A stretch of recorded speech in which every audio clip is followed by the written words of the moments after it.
Okay, it does appear that we are recording, so I'm going to go ahead and get my gavel out, make it official, and call this session of the City of Lacey Hearings Examiner to order. For the record, today is April 12th, 2022 at just after 10 a.m.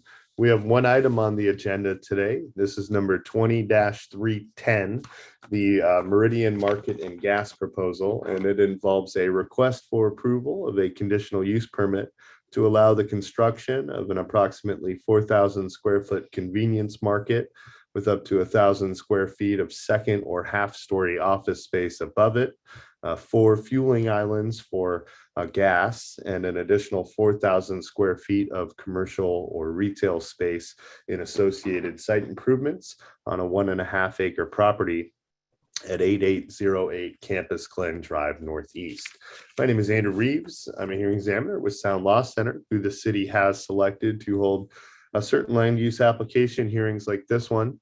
And today it will be my role to collect evidence in the form of exhibits and testimony to determine whether this proposal complies with the city's comprehensive plan, zoning ordinances, and critical areas ordinances, and whether it meets the specific requirements for approval of a conditional use permit under Chapter 1666 of the Lacey Municipal Code. To that end, I received 41 exhibits in advance of the hearing that I had an opportunity to review, which included, I note, over 400 public comments, or approximately 400 public comments that I did review in advance of the hearing. There's about 1,000 pages of comments to review, and I want to start the hearing by letting folks know I did review those comments, so I am aware of the concerns that several members of the public have expressed about the proposal. But in addition, I also received a staff report prepared by city staff that I had an opportunity to review.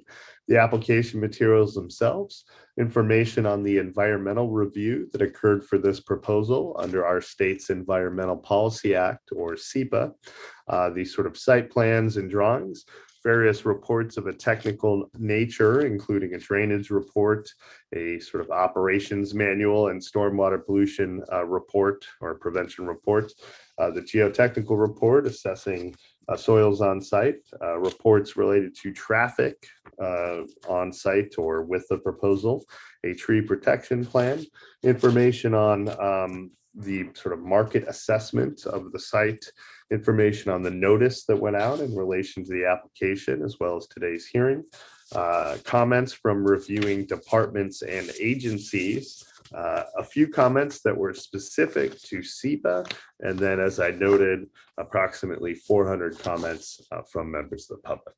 So I'm going to go ahead and admit those 41 exhibits into the record. Should anyone have additional exhibits they'd like admitted into the record, let me know when it's your opportunity to testify, and I'll go ahead and address admitting additional exhibits at that time.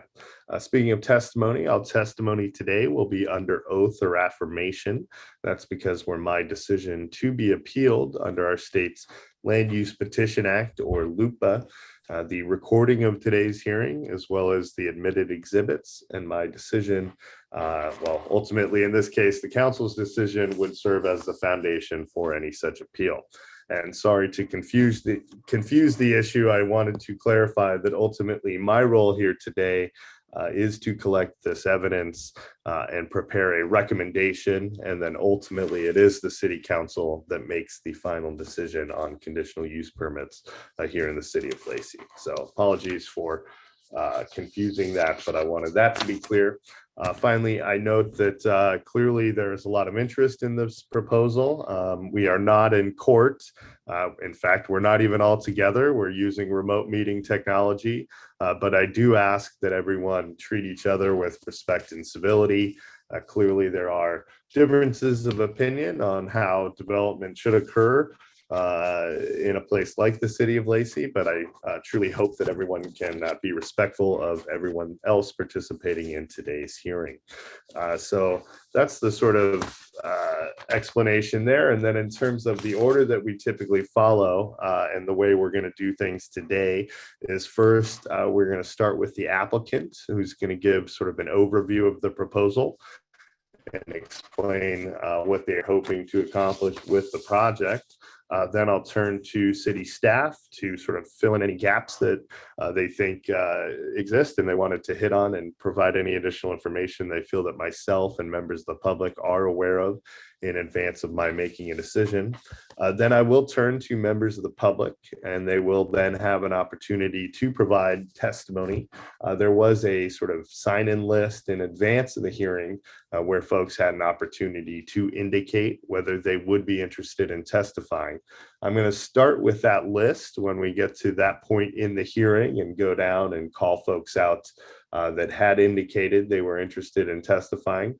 And then after that, if folks have not yet been called on, we will address that. And I believe the raise hand function is enabled.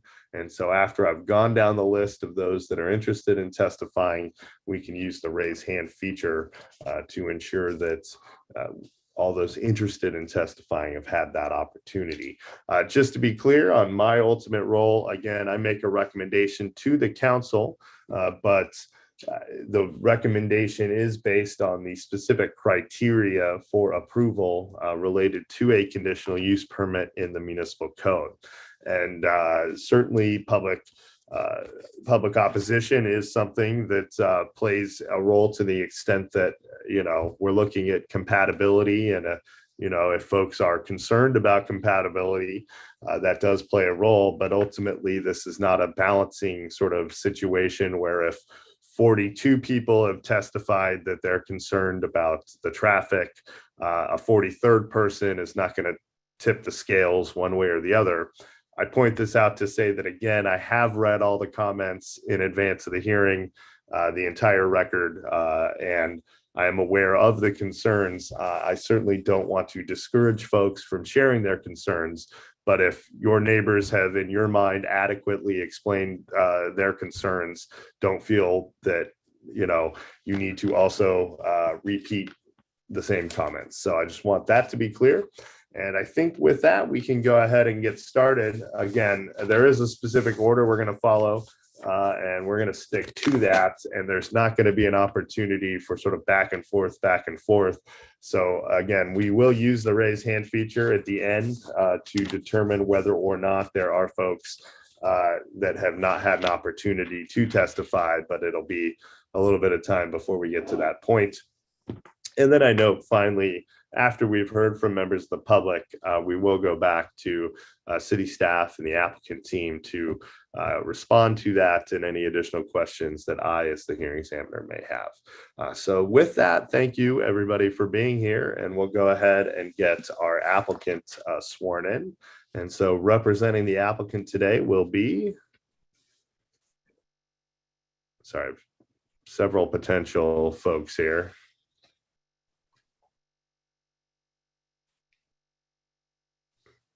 This would be the point at which. Hello. Thank you. Oh, there we go. David McDonald. Okay. I was waiting for someone to step up. Okay. So I thought you were saying the name. Sorry. No, it's okay. I'm going to get you sworn in. Okay. Do you swear or affirm to tell the truth in the testimony you give here today? I do. Thank you. And could you just clearly spell your name for the audio recording? Yes. David McDonald. Thank you. And your role here in the project? I'm assisting the company in the overall, planning and development. Okay. So then please go ahead, and if you want to give an overview of the proposal and what the applicant is hoping to accomplish here. Sure. As the hearing examiner stated, we're proposing to construct 4,000 square foot market with 1,000 square feet of second story, half-story general office space, and 4 associated fueling islands, as well as an additional 4,000 square feet of commercial retail space.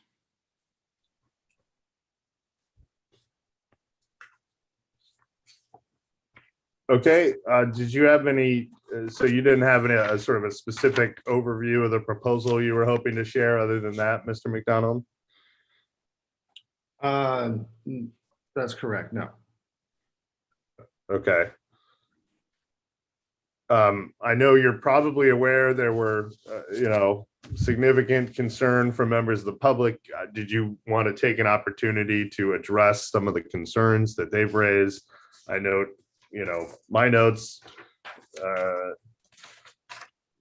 sorry. Sure. We did, I noticed concerns on stormwater runoff, which, the plant or the report that was submitted shows that we are capable of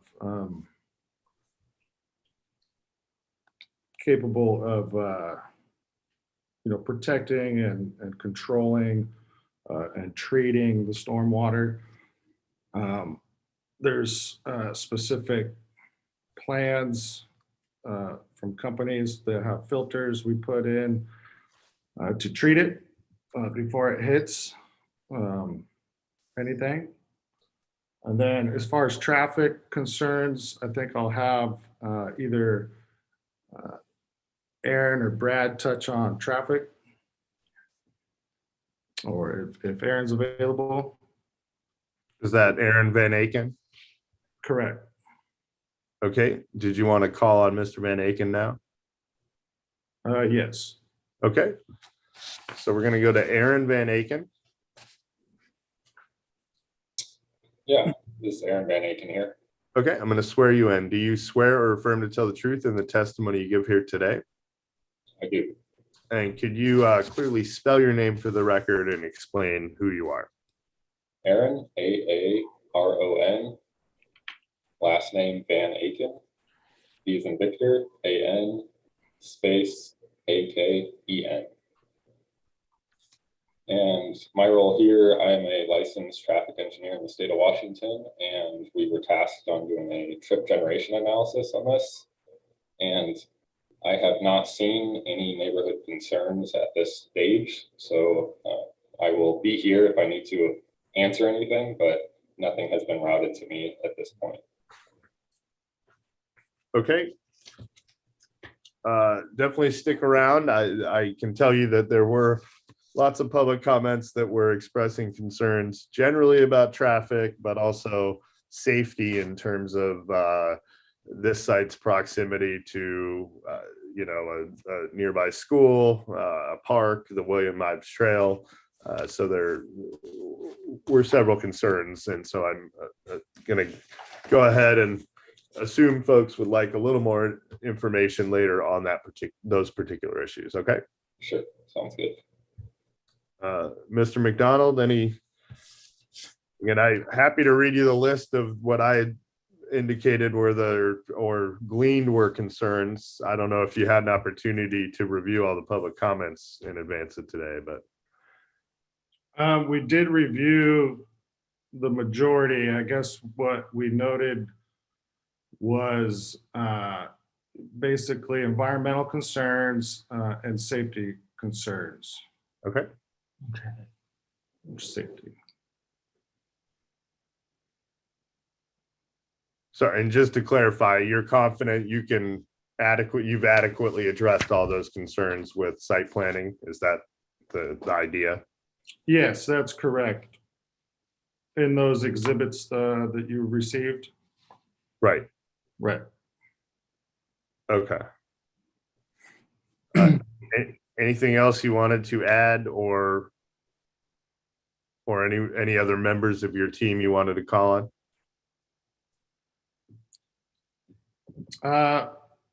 Not at this time, no. Okay. So at this point, then I'm going to turn it to city staff. I believe Sam Seymour will be the first person to speak to. Thank you for being here. Do you swear or affirm to tell the truth in the testimony you give here today? I do. Thank you. And can you spell your name and explain who you are here at the city? Sure.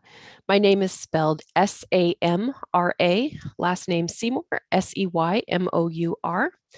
And I am a senior planner at the city of Lacey.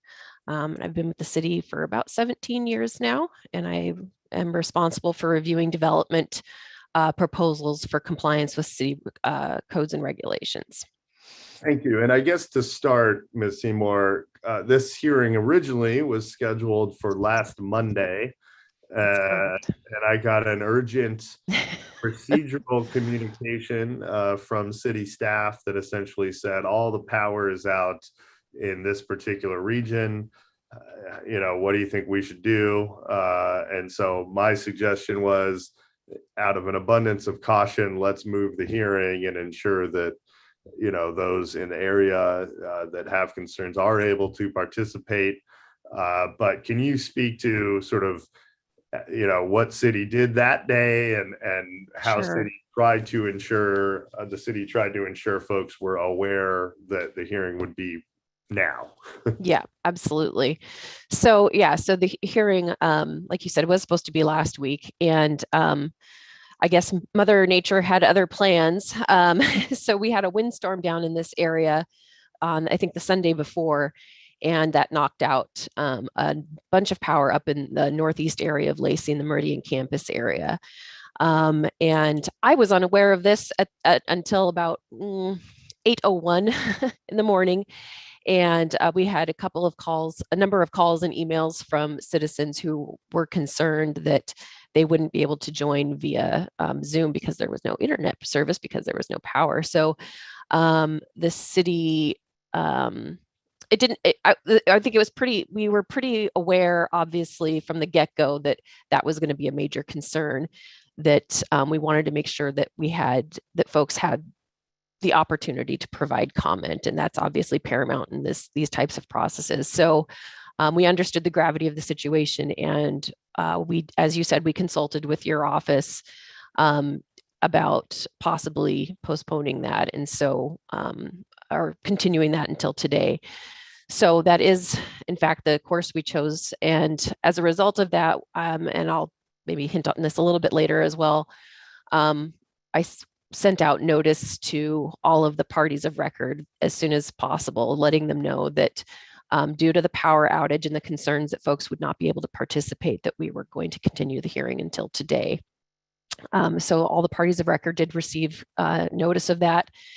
And the following day, on Tuesday, I actually went out to the site as well and reposted the site too. So the notices that are on site also do reflect the current today's hearing date as well. And then did a staff member join Zoom last Monday at the yes. allotted time? Can Yep. you touch Yep. on that? Thank you. Yes. Yeah, we myself and Grant Beck all got on the Zoom last week, just in case anybody showed up and who did have power and was aware of the hearing, just to let folks know that, hey, there's a power outage, we're aware of it, and we are going to move that to this week, to the 12th, in order to ensure that folks have participation. So anybody who hopefully did show up that day thinking there was going to be a hearing got the message. I would hope that it was today instead. Sure. So essentially, anyone that showed up at the allotted time last week was essentially told that the hearing was moving to today. All parties of record, meaning anyone that commented or provided comments in advance of the hearing, were notified, or anyone that requested to be a party of record. And then the site was reposted physically as well. Is that right? That's correct. Okay. So in your mind, reasonable notice then was provided that our hearing would be occurring today? I believe so, yes. Okay. So thank you for touching on that issue. I wanted to make sure we didn't forget to address it as we got into the actual details of the project. So with that, I want to turn it over to you now to present any additional information you wanted to touch on before we hear from the public. Yep, absolutely. So first, I am going to share my screen here, just so we are all... Can everyone see an aerial map, hopefully, of a bunch of trees and houses? I can. Okay. So just to give a little bit of context, the subject site is this one that I've just highlighted. it is a 1.5 acre parcel of property in the middle of the Meridian campus master plan community area. As indicated, it's zoned neighborhood commercial. The project is surrounded mostly by residential projects here, other Meridian campus developments, and then we have the Meridian campus neighborhood park, our community park, just south of the property across the road. The city owned and maintained William Ives Trail is adjacent here. It runs sort of east to west up here along this corridor as well. So for a little bit of context, that's where we're talking about. And this is what the property currently looks like. It is completely undeveloped.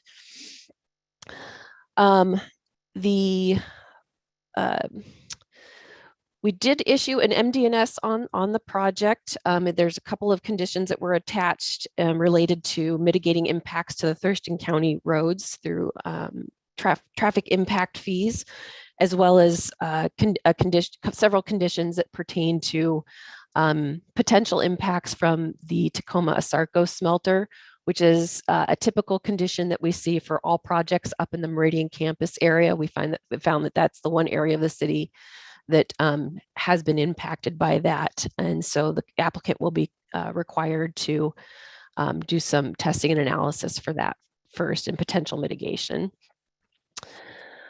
And I already talked about the notice that we did and the additional notice that was done last week. In terms of, as I mentioned earlier, my role as a planner is to review all of the development projects here at the City of Lacey for consistency with the City of Lacey's comprehensive plan, me specifically, the land use element of the comprehensive plan, as well as our Lacey Municipal Code and applicable code sections, which I highlighted and detailed in the staff report. Other staff also has reviewed the project for consistency with development guidelines and public work standards, as well as our stormwater design manual and other appropriate elements of our city's comprehensive land use policies. So a little bit of background information. I'm going to try to just hit the highlights of my staff report because I do want to provide as much opportunity for folks to comment as possible, and hopefully most people have reviewed my staff report.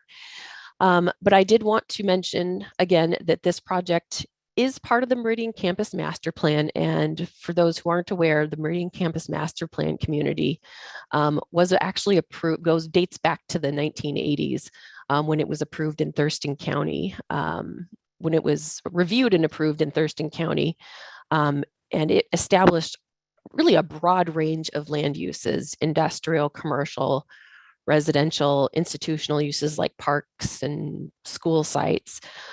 So the intent of that master plan really was to provide holistic all of the land uses that are available both for employment centers, for housing, schools, parks, and including commercial.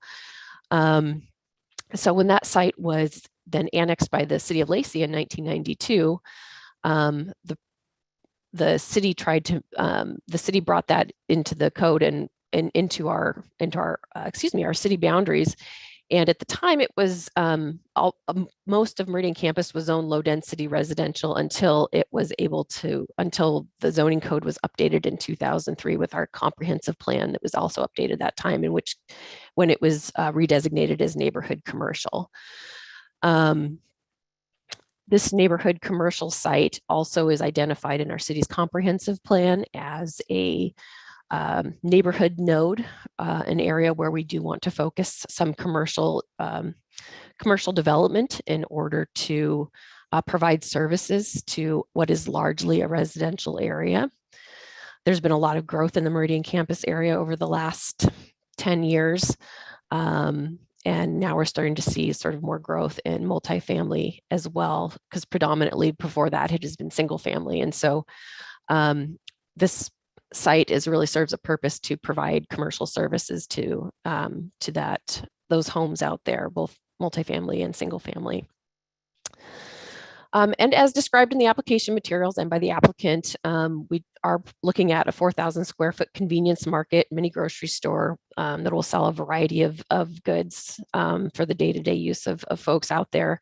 It will also include 4 associated fueling islands with a total of 8 fueling positions, which means fueling positions on either side of that island, as I'm sure we're all familiar with. The neighborhood commercial zone allows for a pretty broad range of retail and service uses, as well as office type uses. And this includes grocery stores and produce sales. And if this was a standalone, like I said, little convenience market or neighborhood grocery store, if you will, it would be what's considered an allowed use, which is allowed as right under our permitted uses in the neighborhood commercial. However, the neighborhood commercial zone does require, that does state that gas stations are a conditional use. And conditional uses are types of uses that, because of certain characteristics, they may need to have some additional review and analysis to ensure that they are able to meet compatibility with the surrounding properties. To make sure that they're not out of character with size, scale, or intensity with the surrounding permitted uses.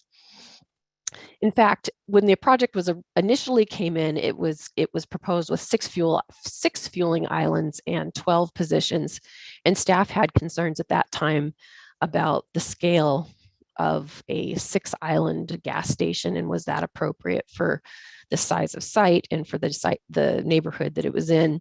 And so this ultimately led us to stopping the review clock and asking for maybe some market study or some additional information that would show, if this was in fact compatible or not. And ultimately, as is shown in the exhibits, the market study the applicant provided, we determined that 6 probably was a little bit too many, that 4 was a more appropriate size. And so ultimately that's how we got to the 4 that we're at today. There's a few, I'll just touch really briefly on some of the design standards and neighborhood compatibility issues that's required in the neighborhood commercial zone. One of those things is small building size. And obviously small can be a bit subjective. So the number that's in the ordinance is 10,000 square feet for single-use buildings, 40,000 square feet for multi-use buildings, which some might say is a pretty big size, but fortunately this proposal is looking at buildings of just 4,000 and 5,000 square feet, so well under both the 40,000 and 10,000 square foot thresholds established in that market.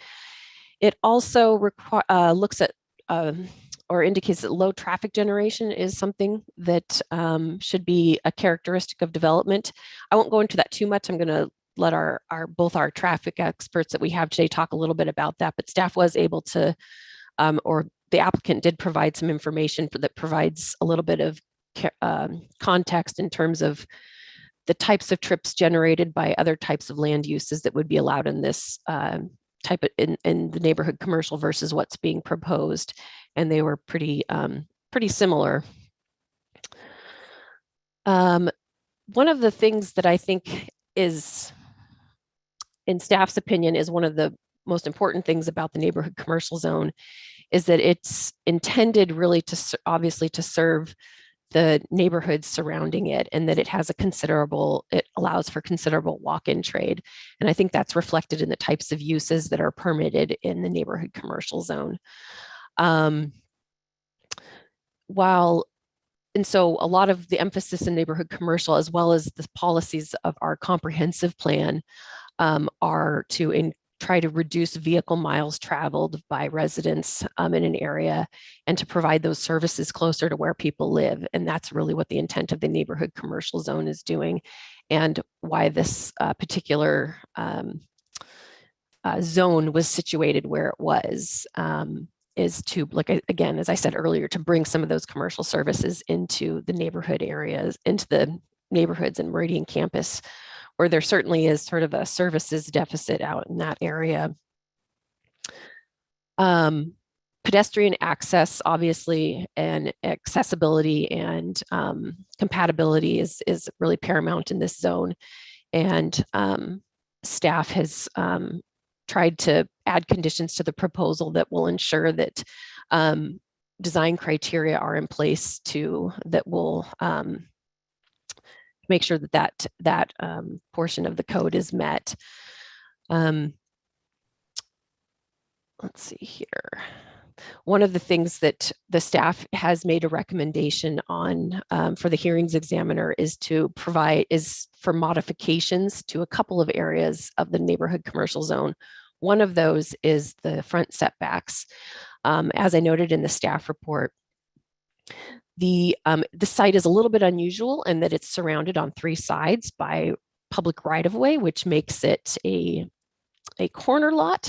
And typically corner lots are basically all front yard areas.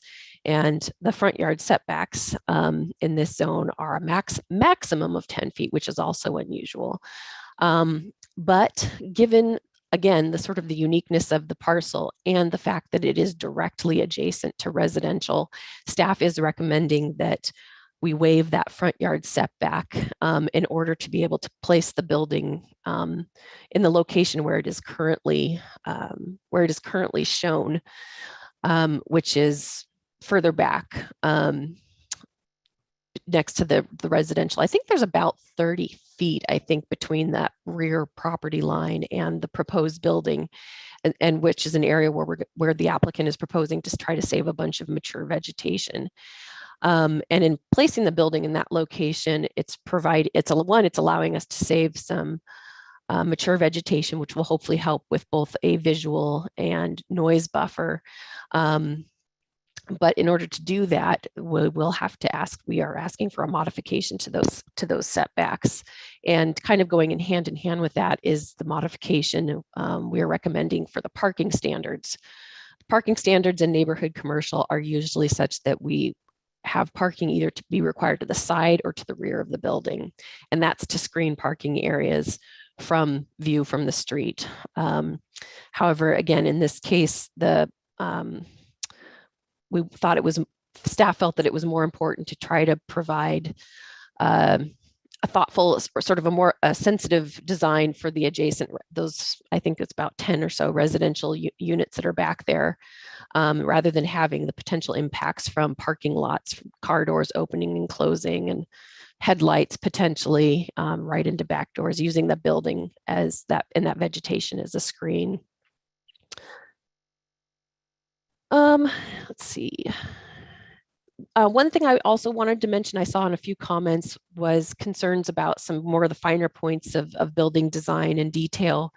While one of the conditions in there is that the applicant will receive commercial design review approval. That's obviously standard. All commercial projects in Lacey do have to do that. And just for sort of as in content, or for a little bit of information for folks out there, commercial design review is usually submitted prior to building permit, after land use approval. And that's the point where we really drill down into some of the kind of the more details of building design and site design, like trash enclosures and those types of things. So those elements will all be reviewed through our design review chapter and after land use approval, if the land use approval is granted. Let's see here. The only other item I wanted to mention briefly with about trees and vegetation. Meridian campus, typically the city has a 5% tree tract on all commercial sites. However, Meridian campus, back in the day when it was originally approved, set aside on the entire site 20% of open space in a variety of different buffers and different areas, and there's a wildlife corridor. And so because of that set aside, all properties, including the residential properties in Meridian campus, haven't been required to set aside an additional tree tracts. So the city considers that this project to be in compliance with that tree tract as a result of that original set aside. I one of the last thing I want to mention before I turn it over, I'm going to let some of our other staff talk about their areas of expertise, is we did receive a few other agency comments. Specifically, we received some comments from the Olympic Regional Clean Air Agency, or ORCA, that submitted comments notifying the applicant of the requirement to install a California Air Resource Board certified storage one enhanced vapor recovery system for recovering vapors and emissions that are associated with gas stations. And that is in a separate permit that the applicant will be required to obtain outside of the city of Lacey's purview. So things like, I think there are some chemicals specifically, I think it's benzene, that these types of recovery systems are designed to recover. And that's something that's regulated not through the city of Lacey, but through ORCA. Intercity Transit also submitted comments noting the location of existing bus stop just north of the site. And so no additional bus infrastructure was requested with that as well. And so with that, I will turn it over to Tom Stiles, who's going to talk a little bit about how Public Works reviews these projects. Okay, I'll get Mr. Stiles sworn in. Do you swear or affirm to tell the truth in the testimony you give here today? I do. Thank you. And could you spell your name clearly for the audio and explain your role here at the city? Sure. My name is Tom, T-O-M, and Stiles, S-T-I-L-E-S. I'm the Development Review Engineer for the City of Lacey. Thank you for being here. Sure. Yeah, so as Samra mentioned, this particular site is part of the Meridian Campus Master Plan. So when Meridian Campus started putting all their infrastructure in, they set up different parcels with utilities. So as far as sites go, this is a pretty straightforward site because it currently has a water main, a sewer line, and a stormwater line stubbed to the site. So the idea was any water they need for the site, they'll just go off that stub. Same thing for the sewer. For the stormwater, what they do is you'll have the area that is your fuel islands. They underneath the awning. So we have a requirement to have an awning over the fueling area, and so that stormwater doesn't enter the system. And underneath that area, you'll have a oil water separator and a catch basin that will be tied to the sewer so that that area is contained that way. The area that is driven upon, they'll be installing a wet vault that ties into the stormwater stub that's already there.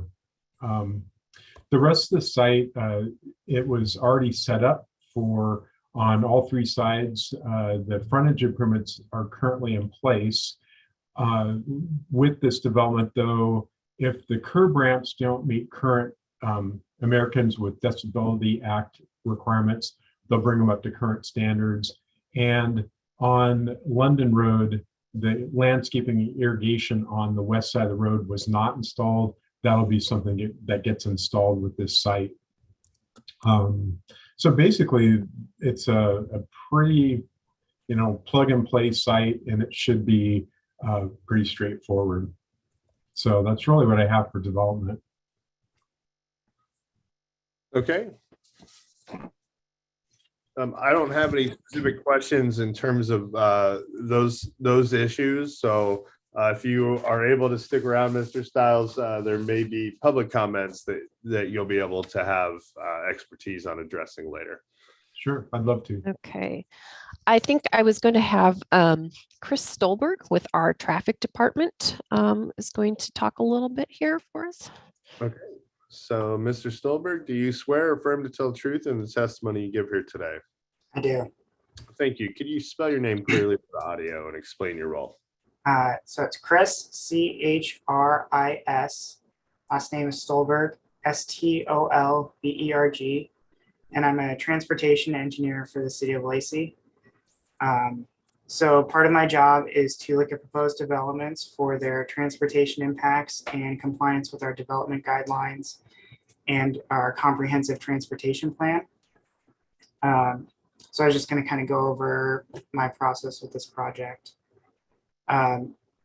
So typically, the first thing that I look at is projected traffic volume for a project. And that's in terms of PM peak hour trips. The reason why we use that metric is because the PM peak hour is when we have the highest traffic volume in the city. So that's also when we would expect to see capacity issues if there are going to be any. And so based on that, I'll determine whether or not a traffic impact analysis is warranted. For this particular site, there was a previous traffic impact analysis that was prepared for a proposed 10,000 square foot daycare.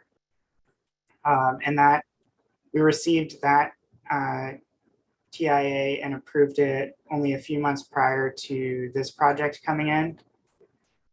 So I compared the number of PM peak hour trips for that project with this proposal, and the number, so for the daycare, it was 89 PM peak hour trips, and for this project, it was 80. So based on that and how recently that TIA was completed, we agreed that there was not really any reason to get a new TIA, and because it wouldn't provide any new useful information. So in order to mitigate the traffic impacts for this project, we are requiring them to pay traffic mitigation fees. The next thing I look at is their access management. So basically where are their driveways located. We have access spacing guidelines in place to basically limit conflicts from vehicles going in and out of driveways. For London, so they're proposing 2 driveways, one on London Loop and one on Campus Glen. On London Loop, we do not have any access spacing requirements, so that driveway is fine. And then for Campus Glen, there's not enough space to have a full access. There's not enough space between Willamette and London Loop for a full access, but they do have enough space for a right in, right out. So that's what we were allowing. And then they do not have any access on Willamette because there's not enough space. So next I looked at the frontage improvements, which, as Tom mentioned, they're already in place and up to current standards. And along with that, I also looked at the crosswalks to and from the site. So I'm going to share my screen real quick just so I can show an aerial.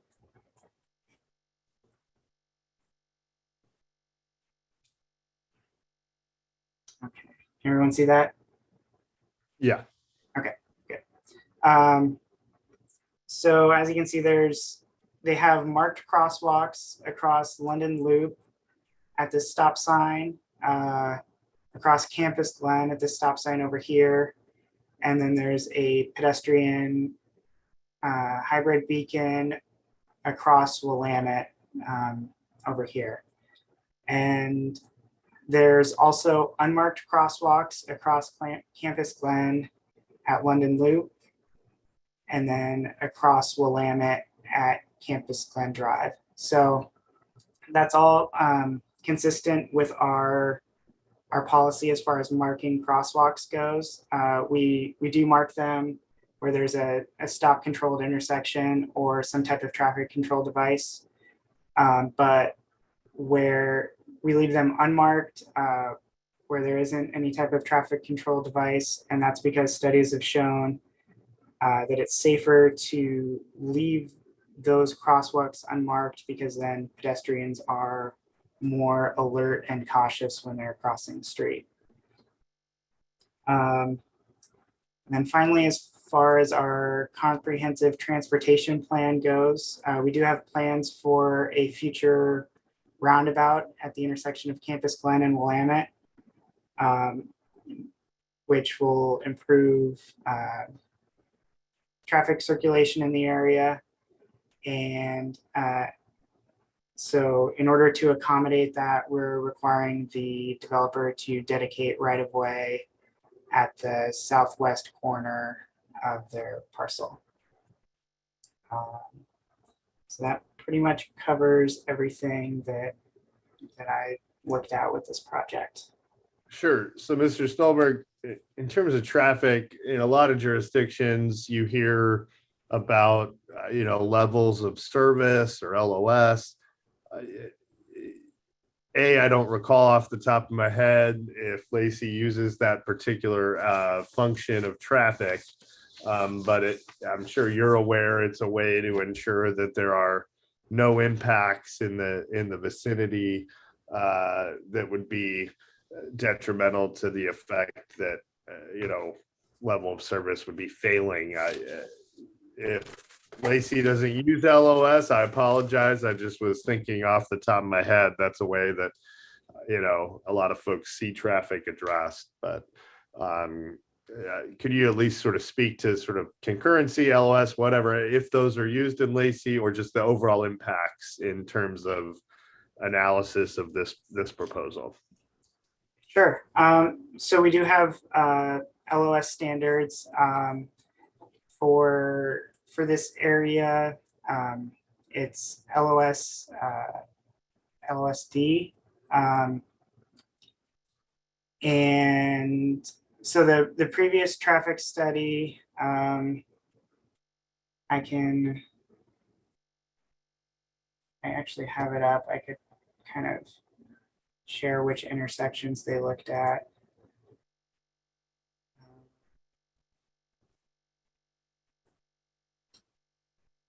So with a traffic impact analysis, they're required to look at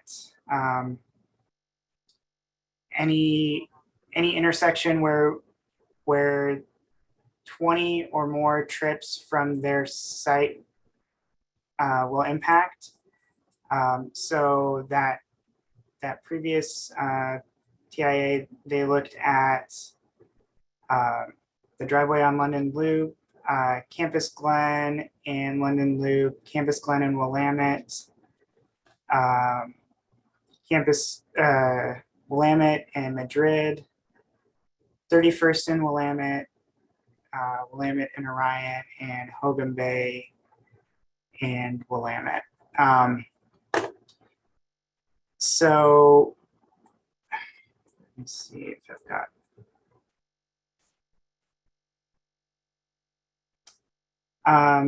So the results of the TIA with the project let's see. So London Loop driveway, level of service A. At Willamette and Madrid, level of service A. London Loop and Campus Glen, it would be B for the northbound movement, but overall it was a level of service A. For Willamette Drive and Campus Glen, they separated out the different movements of the intersection. So you can see the westbound traffic does have level of service E, but for two-way stop controlled intersections, we use an intersection average. So we wouldn't consider this as having any concurrency issues. And then Willamette and 31st is level of service A. Willamette and Orion, the westbound movement does have level of service F. And that particular intersection is within a strategy corridor, which basically means the city doesn't have any plans to widen the intersection or add lanes to the road. So we look at other strategies to mitigate, any traffic issues. And as in that TIA, they mentioned that, if you have any, I'm gonna go down to that intersection. So the concern was left turning traffic from Orion onto Willamette. But if there was a long queue there, it's pretty easy for the traffic just to turn right on Willamette and then go around the roundabout at 31st to go southbound on Willamette. So that was, an acceptable strategy for that particular intersection.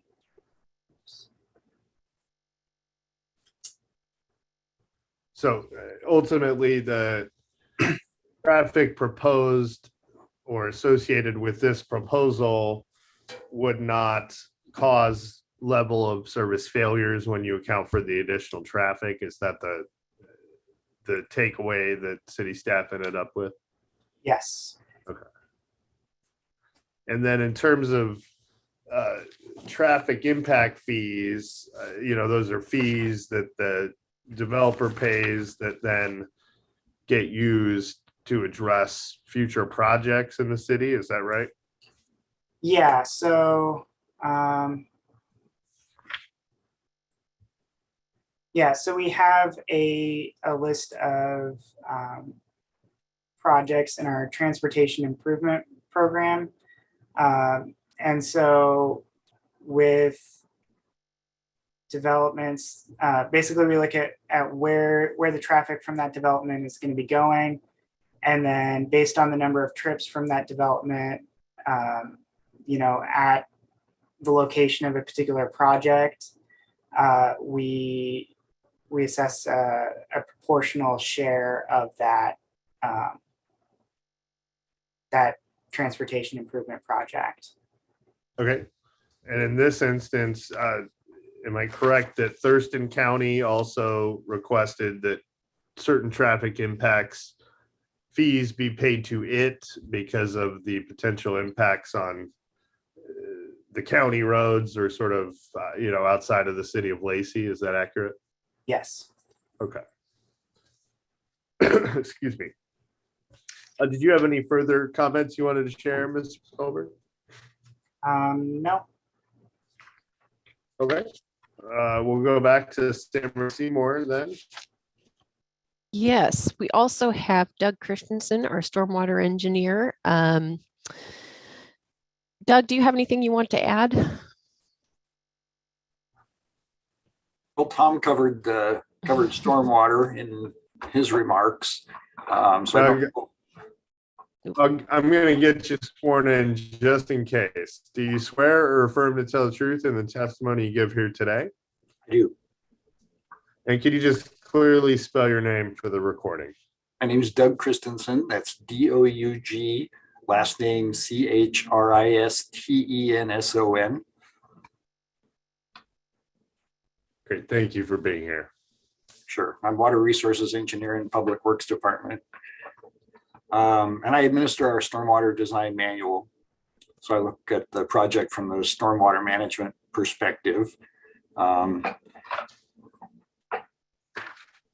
Basically excuse me? All right, go ahead. Oh, okay. Well, like Tom said, there's the fuel station area itself, and then there's the rest of the site in terms of stormwater management. All the impervious areas, the roof and the pavement and walkways will be kept on site, collected in catch basins and pipes on site.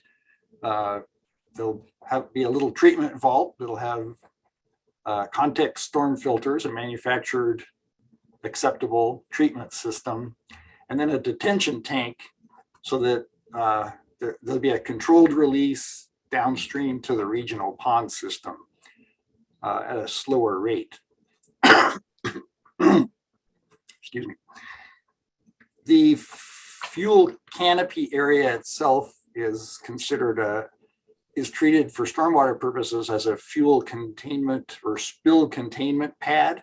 So it will be isolated from the rest of the impervious area with either by slopes or by a little berm or a trench drain or some way to keep it separate from the rest of the paved areas. It'll be under a canopy to keep rainfall from hitting it. And the idea is that if there are any spills or leaks of fuel or other vehicle liquids, oils, radiator coolant, that sort of thing, that it'll be contained. And as Tom mentioned, it'll drain with its own catch basin and oil water separator, and then a valved connection to sanitary sewer for any water accumulation that ends up there over time. But for the most part, it's isolated with the roof over it so that the rain doesn't pick up those pollutants, and we keep them out of the drainage system. And you had submitted some comments back just in March about there's a potential update. I couldn't tell if that was to the city's stormwater manual, but you had said, there's some strategies that would be appropriate for any sort of future fuel stations in the city of Lacey.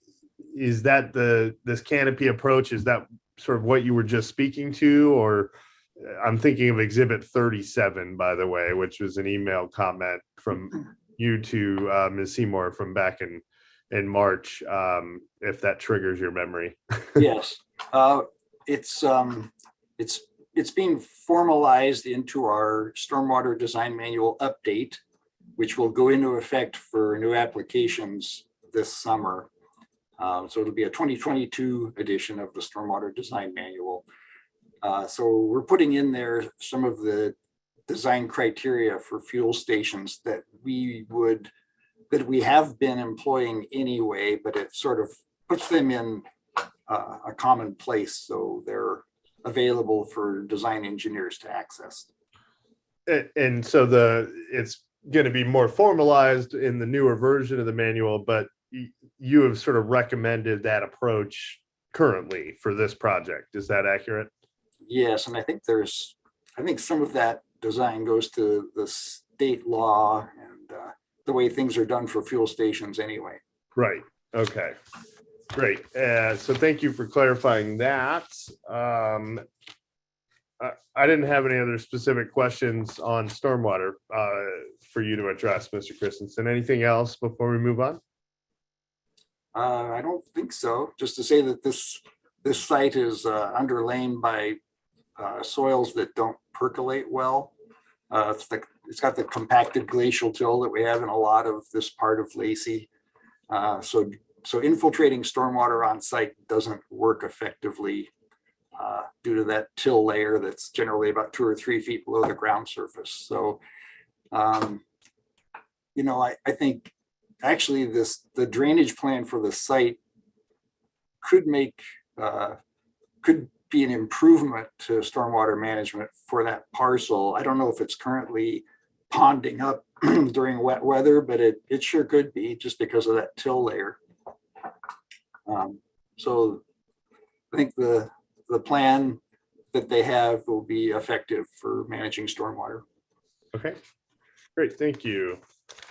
Back to Ms. Seymour. Any other members of staff you wanted to call on before we move on to the public? Well, first I had some questions, but any other members you wanted to call on before we then move? Nope, that's it for now. Okay, just quickly before we move to public comment, just so I am tracking, in terms of Ms. Seymour, your comments earlier about zoning requirements, and this is a sort of it's a corner lot with 3 front yards, and that creates strange setbacks.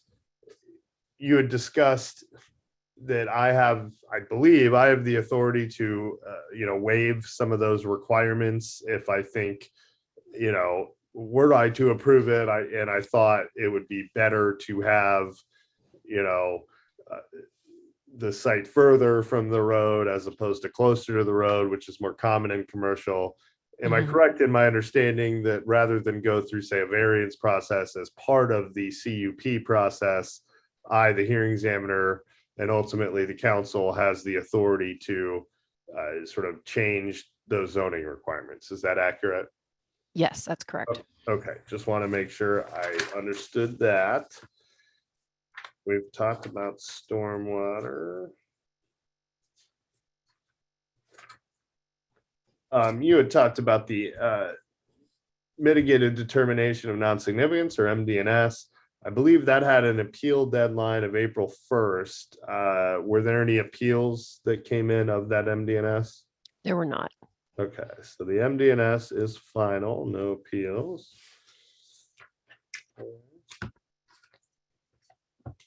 Mr. Christensen just, I just thought of something. Sorry. That was a dramatic gasp. that was very dramatic. Go ahead. My apologies. Um, I did have a few other items that and I don't know if now is the appropriate time, so I'll just mention it. I do have a few other items that comments that came in either last night or this morning, or that were dropped off hard copies in our office that our staff had to scan in to submit for the record as well. Okay, so let's see. So we had initially exhibit 40 Mhm. included 353 public comments. Mhm. And then a second set of comments were identified as exhibit 40B. And that was another 50 or so comments, I believe. I think it was through 45. 5 additional comments. You're Mhm. saying we could call it 40C, and that would be another set of comments. Is that right? Yes, you're right. That would be accurate. 40C. Yeah. Okay, so there is additional comments that I myself have not yet reviewed. Mhm. Did you have an opportunity to review the comments? And I have had an opportunity. Yeah, I did have an opportunity to review these.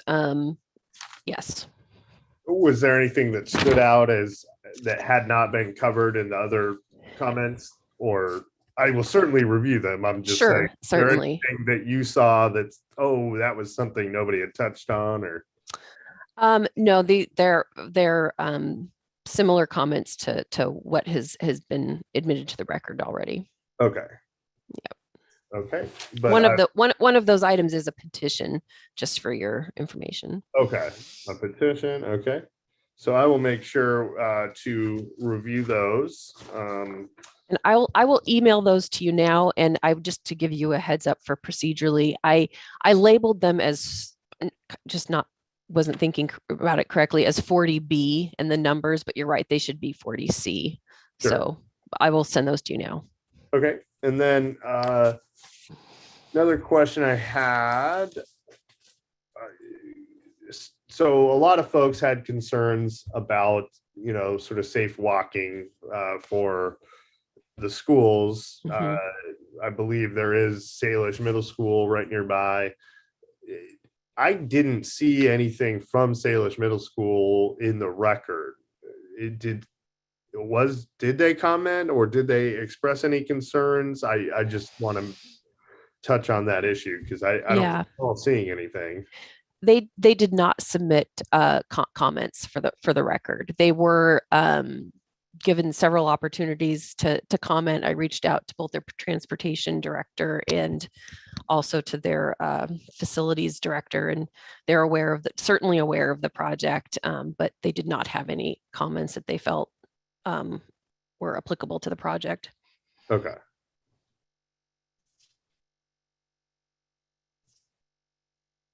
And then, okay, and then in terms of, I like to always ask, but have the comprehensive plan or zoning code been amended in any way that would have an impact on this proposal since it was deemed complete? No, And the weird vesting issues is the real Mm. question. no. Okay. Okay, so I will expect to receive additional exhibits that we are going to label 40C ultimately. And certainly they will be included in the record and I will review them. I have obviously not had a chance to review them yet, but I will. But at this point, I was ready to move to hear from members of the public unless you had other folks you wanted to call on or other comments first. I do not. And I'm wondering if I could request maybe just a 5-minute comfort break. Let's do that. So it's, Okay. let's just say, oh, it's now 11, almost, I'm showing 11:12. Why don't we say 11:20? We'll call it 8 minutes. Okay. So folks, we're going to come back at 11:20 and then we'll begin the public comment process. So Sounds thank great. you. Thank you.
Okay.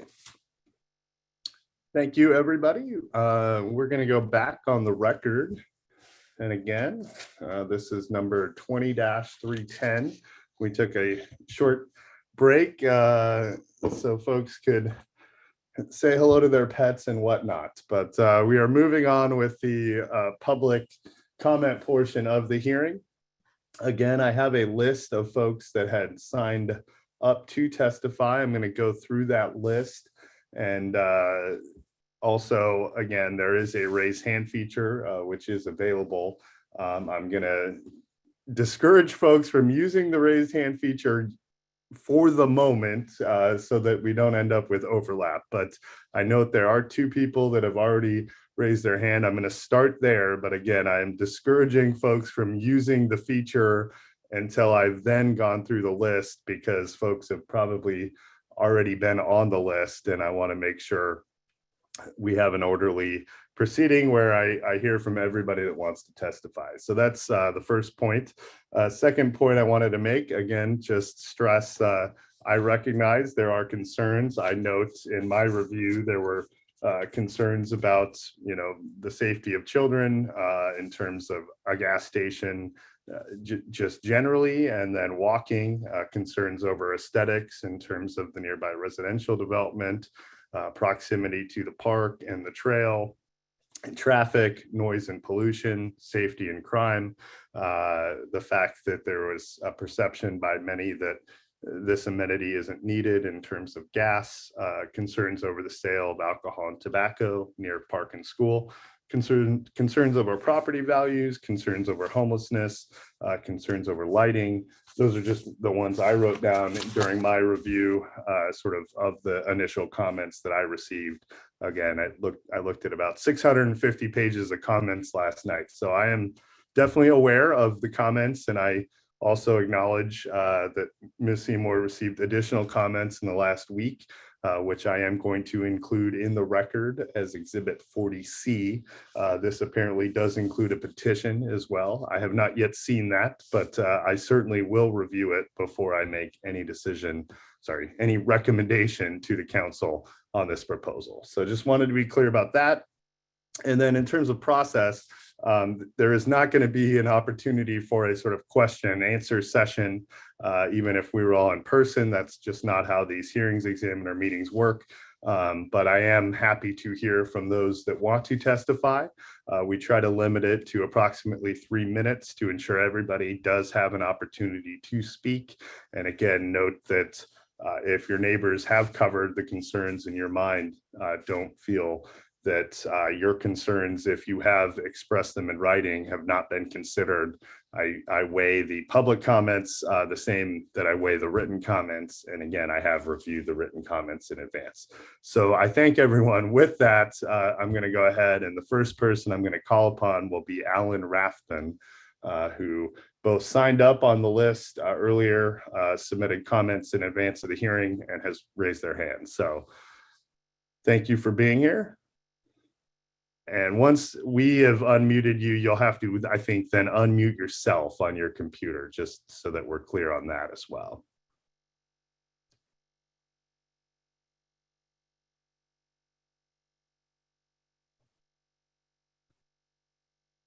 So for Alan Rathman, we have permitted you to talk at this point. You're going to have to hit unmute on your computer, or if you're on a phone, I believe it would be *6. I'm sorry, this is Alan Rathman. I accidentally hit the raise hand button. So no problem. No problem at all. You're interested in testifying, correct? Oh, that's correct. Okay, I'm going to swear you in. Do you swear or affirm to tell the truth in the testimony you give here today? I do. And could you just spell your name clearly for the audio recording? Alan, A-L-A-N, Rathbun, R-A-T-H-B-U-N. Thank you for being here. Go right ahead. Oh, do you want to say something? You accidentally hit mute. Yes. No, you're good. You accidentally hit the raise. Yes, I know. I did accidentally hit the raise hand button, but I will just, I had provided written comments, and my written comments pertained to the concept that any proposal that brings in resources for potential homelessness settling in vacant areas does provide or does raise a concern for me. And that comment was previously written in, so I'll just leave it at that. Okay, great. Thank you for your comments. The next person I have identified is Zachary Fernandez. Yes, can you hear me? I can. I'm going to swear you in. Do you swear or affirm to tell the truth in the testimony you give here today? I do. Thank you for being here. And could you just spell your name for the audio recording? Yes, sir. Zachary, Zachary. Last name Fernandez, Fernandez. Great. Thank you. Go right ahead, sir. Sure. So I'm just a resident here in Meridian campus. I was previous military and we moved here from Hawaii. That being said, I lived in a community called AMR, Alimano Military Reservation. And with the robust filtration systems and things that the U.S. Navy ran in that community, they decided to run a convenience store just like this in that community. And there were huge concerns about it because the area was not depleted of services, similar to what the city of Lacey is saying is that the area we live in is depleted of services when we can ride a bike 1.5 miles to about 3 gas stations, either down Meridian or down Willamette. That being said, my concern is that the same thing that happened just this recent last year is that the robust military filtration systems, the storm drains, fuel got into that water and it ended up killing some family pets and getting some children sick. And so my concern is that as robust as Lacey's filtration systems are and storm drains are, is that there is the potential for accidents. And with accidents, the city of Lacey and the developer are assuming that risk and willing to take that risk. And that's what is concerning to me as a resident. And I just caution and hope that the people in authority to approve this project truly accept the risks of potential illnesses and sicknesses like what happened in Hawaii. And you can Google it, look up AMR, U.S. Navy. The Army actually had to bring in tons of water for drinking water and for showering. People had to go to gyms and it's still ongoing. So please consider that as a cautionary, and I'm sure obviously it is, but truly understand the effects of accepting or assuming that an accident could happen. That's all I wanted to say. Sure. And just to clarify the point there, Mr. Fernandez, the concern is that, when there is stormwater, the concern is that the fuel from the fuel islands would sort of infiltrate the soil in such a way that if it's not properly treated, it will have impacts on, pets, the drinking water in the area, et cetera. Is that right? Correct. And with the filtration systems still in place, there's a potential for an accident. And I just don't want people to just accept that risk of someone getting sick or ill. And there were children that got sick as well, and it's still an ongoing thing. So that's my main concern. Okay, great. Thank you, Mr. Fernandez. Thank you. Okay, now we're going to move to the list that I had talked about earlier. And again, I will go back to raise hand later, but first we're going to go with the list. So the first name on the list that was provided of folks that definitely indicated they wanted to testify is a Gregory Kidwell. And I do see Gregory Kidwell here attending. Hello? Hi, were you still interested in testifying, Mr. Kidwell? Just real quickly. Okay, I'll swear you in. Do you swear or affirm to tell the truth in the testimony you give here today? I do. And could you spell your name for us? Gregory. Last name Kidwell, Kidwell. Thank you. And I do note you did submit written comments in advance that I reviewed, but anything you want to share, please go ahead. Oh, okay. Well, just real quickly, and hopefully this will make it a little more tangible to the folks listening. there are two convenience stores nearby. One is a 7-Eleven on Martin Road, and one is Meridian Corner Gas and Deli on Martin Way. And they are 2.9 and 2.8 miles from my house. The proposed location is 0.9 miles from my house. And I'll just use one of these other convenience stores in the rest of my example here. But basically, this is a hypothetical math problem. Basically, if I bypass the proposed location and continue on to the 7-Eleven on Martin Road, I'm going to drive 4 miles extra. And let's say I do that 2 times a week because I like to go get a pint of ice cream 2 times a week. And, that would add over a course of a year, 208 miles.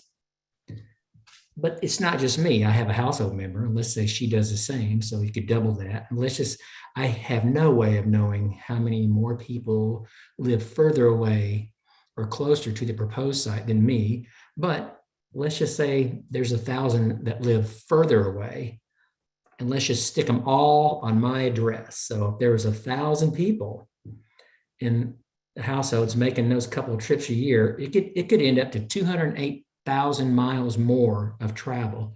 And of course, those involved with risk assessment and, auto insurance, miles traveled directly relates to the exposure of a potential accident. So, 208,000 miles in my hypothetical situation or math problem here, that's a lot of miles. That's a lot of gas. That's a lot of time. So just from a numbers standpoint, it makes sense to me to approve this as a matter of convenience and save gas. And again, the number of miles directly relates to accident exposure. So that's basically all I wanted to do, is just present some hypothetical numbers. And I just want to say that I'm very impressed with the process. You guys have been very thorough, and I have much more confidence in this process now. So thank you. Great, thank you. You had me nervous there for a minute. I thought I was flashbacks to there's a train leaves the station at 2 p.m. in one direction, and it was like let me tell you, all over again. Ever since the 3rd grade, I'm afraid of public math, so I did check my numbers. Excellent. Well, thank you, Mr. Kidwell, for your comments. Next, we're going to move to the person identified. I have Elizabeth Van Hooser Wild, who I see is signed on as well.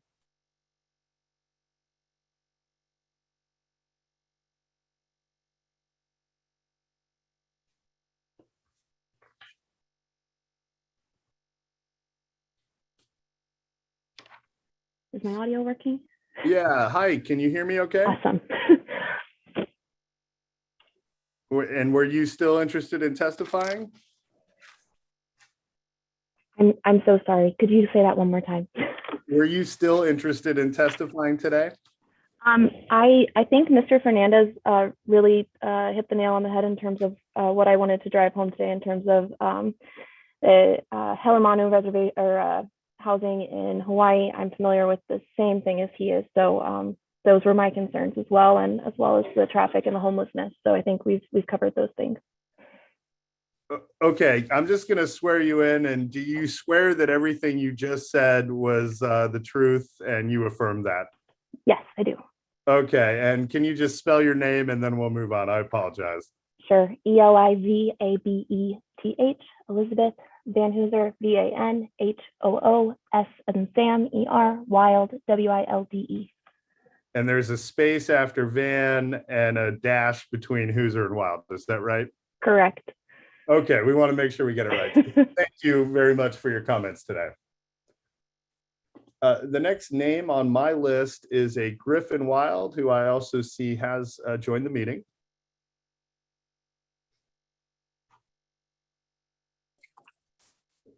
Morning. Morning. Were you still interested in testifying? Sure. Okay. Do you swear or affirm to tell the truth in the testimony you give here today? I do. And can you just spell your name for the audio recording? Golf Romeo, India, Foxtrot, Foxtrot, India, November, and then Whiskey, India, Lima, Delta, Echo. Great. Thank you. Go right ahead, sir.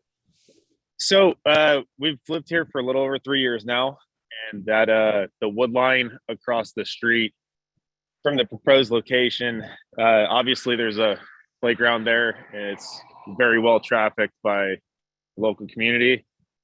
But my concern is when we first moved here, that wood line across from the park was not actually, in fact, safe from the amount of homeless people.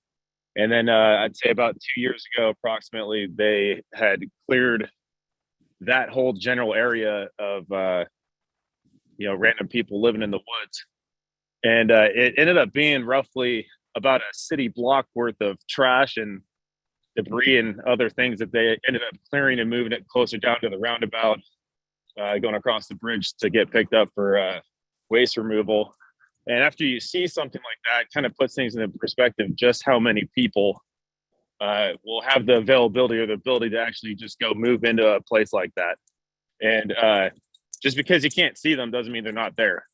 And by affording more people in this general area, especially proximately located next to a park where kids hang out, it's my fear that after all this time and progress they made with moving all these people out, that we kind of revert back to what was going on 2 years ago with safety and the unseen people living in the woods. And other than that, I got nothing else to say. Just we're gonna move forward with it. Just be deliberate and understand that there are second and third order effects to decisions made like that. So thank you for your time. Great. Thank you, Mr. Wild. Okay, moving on the list here, the next name that indicated they certainly wanted to testify was an Elaine Briggs, who I see is also signed on. Good morning. Hi, good morning. Were you still interested in testifying? Yes, I am. Okay, do you swear affirm to tell the truth in the testimony you give here today? I do. Okay, and could you spell your name for the audio recording? Yes, Elaine, E-L-A-I-N-E, Briggs, B as in boy, R-I-G-G-S. Great, thank you. Go right ahead. Thank you. I'd like to point out that of the hundreds of comments that were sent to the city, I tried to review as many as I could, and I didn't find one person who favors the project that lives close enough to the location that they would actually hear, see, or smell the gas station from their own homes. The second point I'd like to make is that the project is within the City of Lacey's Hawks Prairie planning area, and the city's comprehensive plan for land use in that area states that Hawks Prairie planning area shall develop consistent with the vision provided in Lacey's Northeast Area Plan and associated design requirements. And then policy A of that says that the goals and policies adopted in the area plan are considered applicable to the entire Hawks Prairie planning area and are adopted and referenced in the document. And Samra did say that this project will have to undergo commercial design review. And I looked on the city municipal code, and municipal code 16.37.707 specifies the design standards for convenience stores and service stations. And the section related to Hawks Prairie states, and I quote, "Convenience stores and service stations shall not be permitted on any parcel adjacent to an intersection." So the proposed gas station is in Hawks Prairie planning area, and it is located on a parcel adjacent to a busy intersection in a residential recreational area. So my question is, how does this apply? That we can have a gas station in a residential area at an intersection, but not on Willamette in the commercial business area just minutes away. It seems to me that on this basis alone, the project should be rejected. My final point is that Mr. Stolberg mentioned the traffic study. The map that he used actually does not indicate that since the study for the child care center was done, Campus Glen Drive has been opened all the way through to Hogan Bay Drive, and there is now an Amazon processing center with hundreds of employees using Campus Glen Drive. I don't think that was taken into consideration necessarily on the traffic study. Thank you. And sorry, Ms. Briggs, Yes, could you give me the citation just a little more slowly? Because I was trying to write it yes, down. I had a slide prepared, but I couldn't obviously show it. I referred to section 5-7 of the city's comprehensive land use plan for the Hawks Prairie. And that was intent and policy, goal 1 and policy A, which stated that it applies to all of the Hawks Prairie planning area. And then I referred to municipal code title 16.37.070, design standards for convenience stores and service stations. Okay, thank you. LMC 1637070, and then Yes. the bigger comp plan, Hawks Prairie, et cetera. So I think I Right. have all that written down. We'll try to get more information specific on those issues for you, okay? Thank you. Great, thank you for your comments. The next name on the list here that I have that identified they were interested in testifying was Brad Martell. And I do see at least a Lori Martell. There's Brad Martell. Okay. Were you interested in testifying still? Yes, and I'm actually sharing highlight. Oh, I'm sorry. Yep. Yes. Well, sorry, are you sharing in the room with someone and I should swear you both in, or? My wife Lori is also here. Okay. Would you both like to testify? Yes. I'll swear you both in. Do you both swear or affirm to tell the truth in the testimony you give here today? Yes. And could you spell your name Yeah. to begin with, Brad? Brad, B-R-A-D, Martell, M-A-R-T-E-L-L. Okay. And Lori, I think the last name I'm good on. Could you just spell your first name for me? Lori, L-O-R-I. Thank you very much. And Brad, I'll start with you if you want to start, and we'll go to Lori afterward, okay? Okay. So I'm actually, I'll share some highlights of a letter from a former resident. Her name is Kathleen Tung Goodblatt. And I do have a letter from that person in the record for sure. Okay. If you have it, you need me to read it or share any highlights. I don't need you to. I mean, if you want to just give me maybe a one sentence highlight on what you thought, or 2 sentences the letter is conveying. I thought it was a well-written letter, so I do remember it. So just, okay, yeah, just a couple things. So she calls into question a couple of the research and the exhibits by the planning committee, particularly exhibit 24, that she says there's in this report does not list from the ORCA report the environmental conditions set forth by the mitigation determination of non-significance. So even though I think Ms. Seymour addressed that, but that it seems like that the information in the ORCA, I'm sorry, the ORCA, sorry, trying to summarize somebody else's stuff is hard.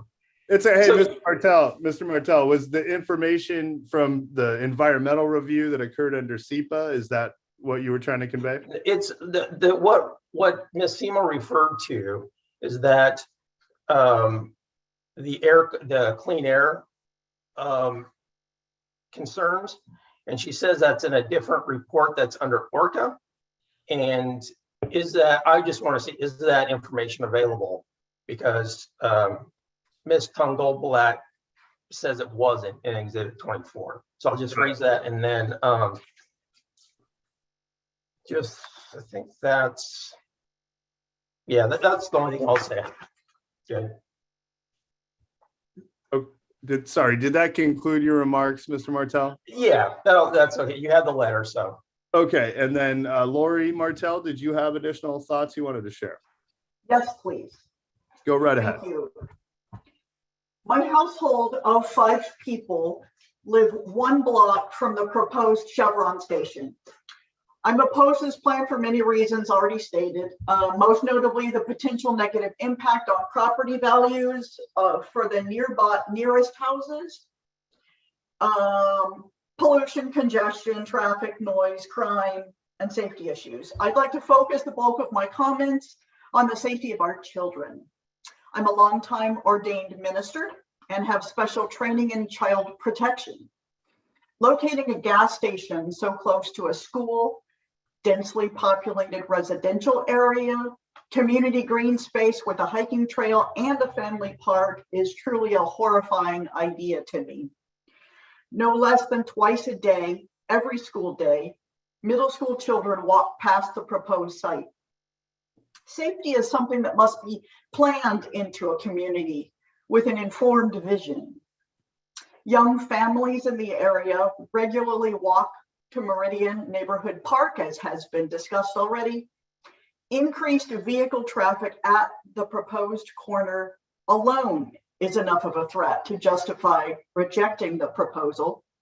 A person being hit by a car zipping out of the gas station is a real possibility in this walking focused neighborhood, unlike say an urban neighborhood, a more suburban neighborhood that isn't so walkable by design.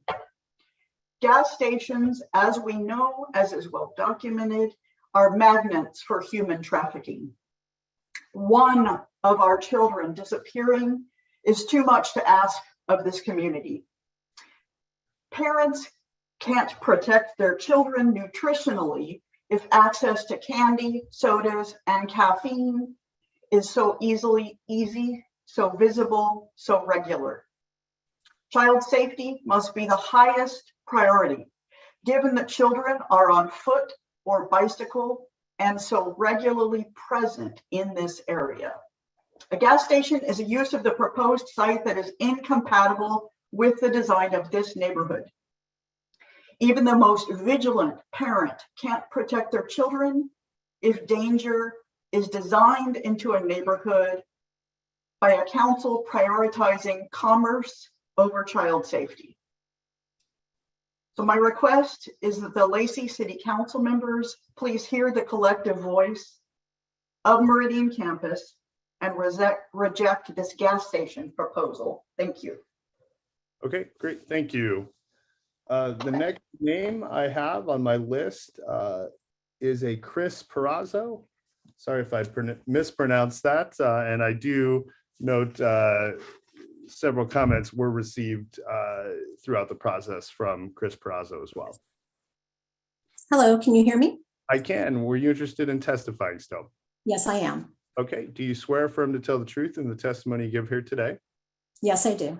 And could you just spell your name for the audio recording? C-H-R-I-S and then Perazzo, P-O-R-R-A-Z-Z-O. Oh, it sounds like I didn't butcher it too bad. No, you didn't. All right, please go right ahead. Firstly, I'd like to thank the city staff and the hearing examiner for the opportunity to speak today.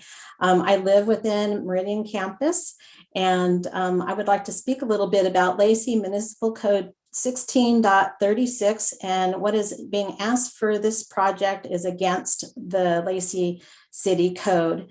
The intent identifies limited commercial facilities to serve a large number of persons in a relatively small geographic area. Pedestrians' accessibility shall be a major criterion in sitting neighborhood businesses.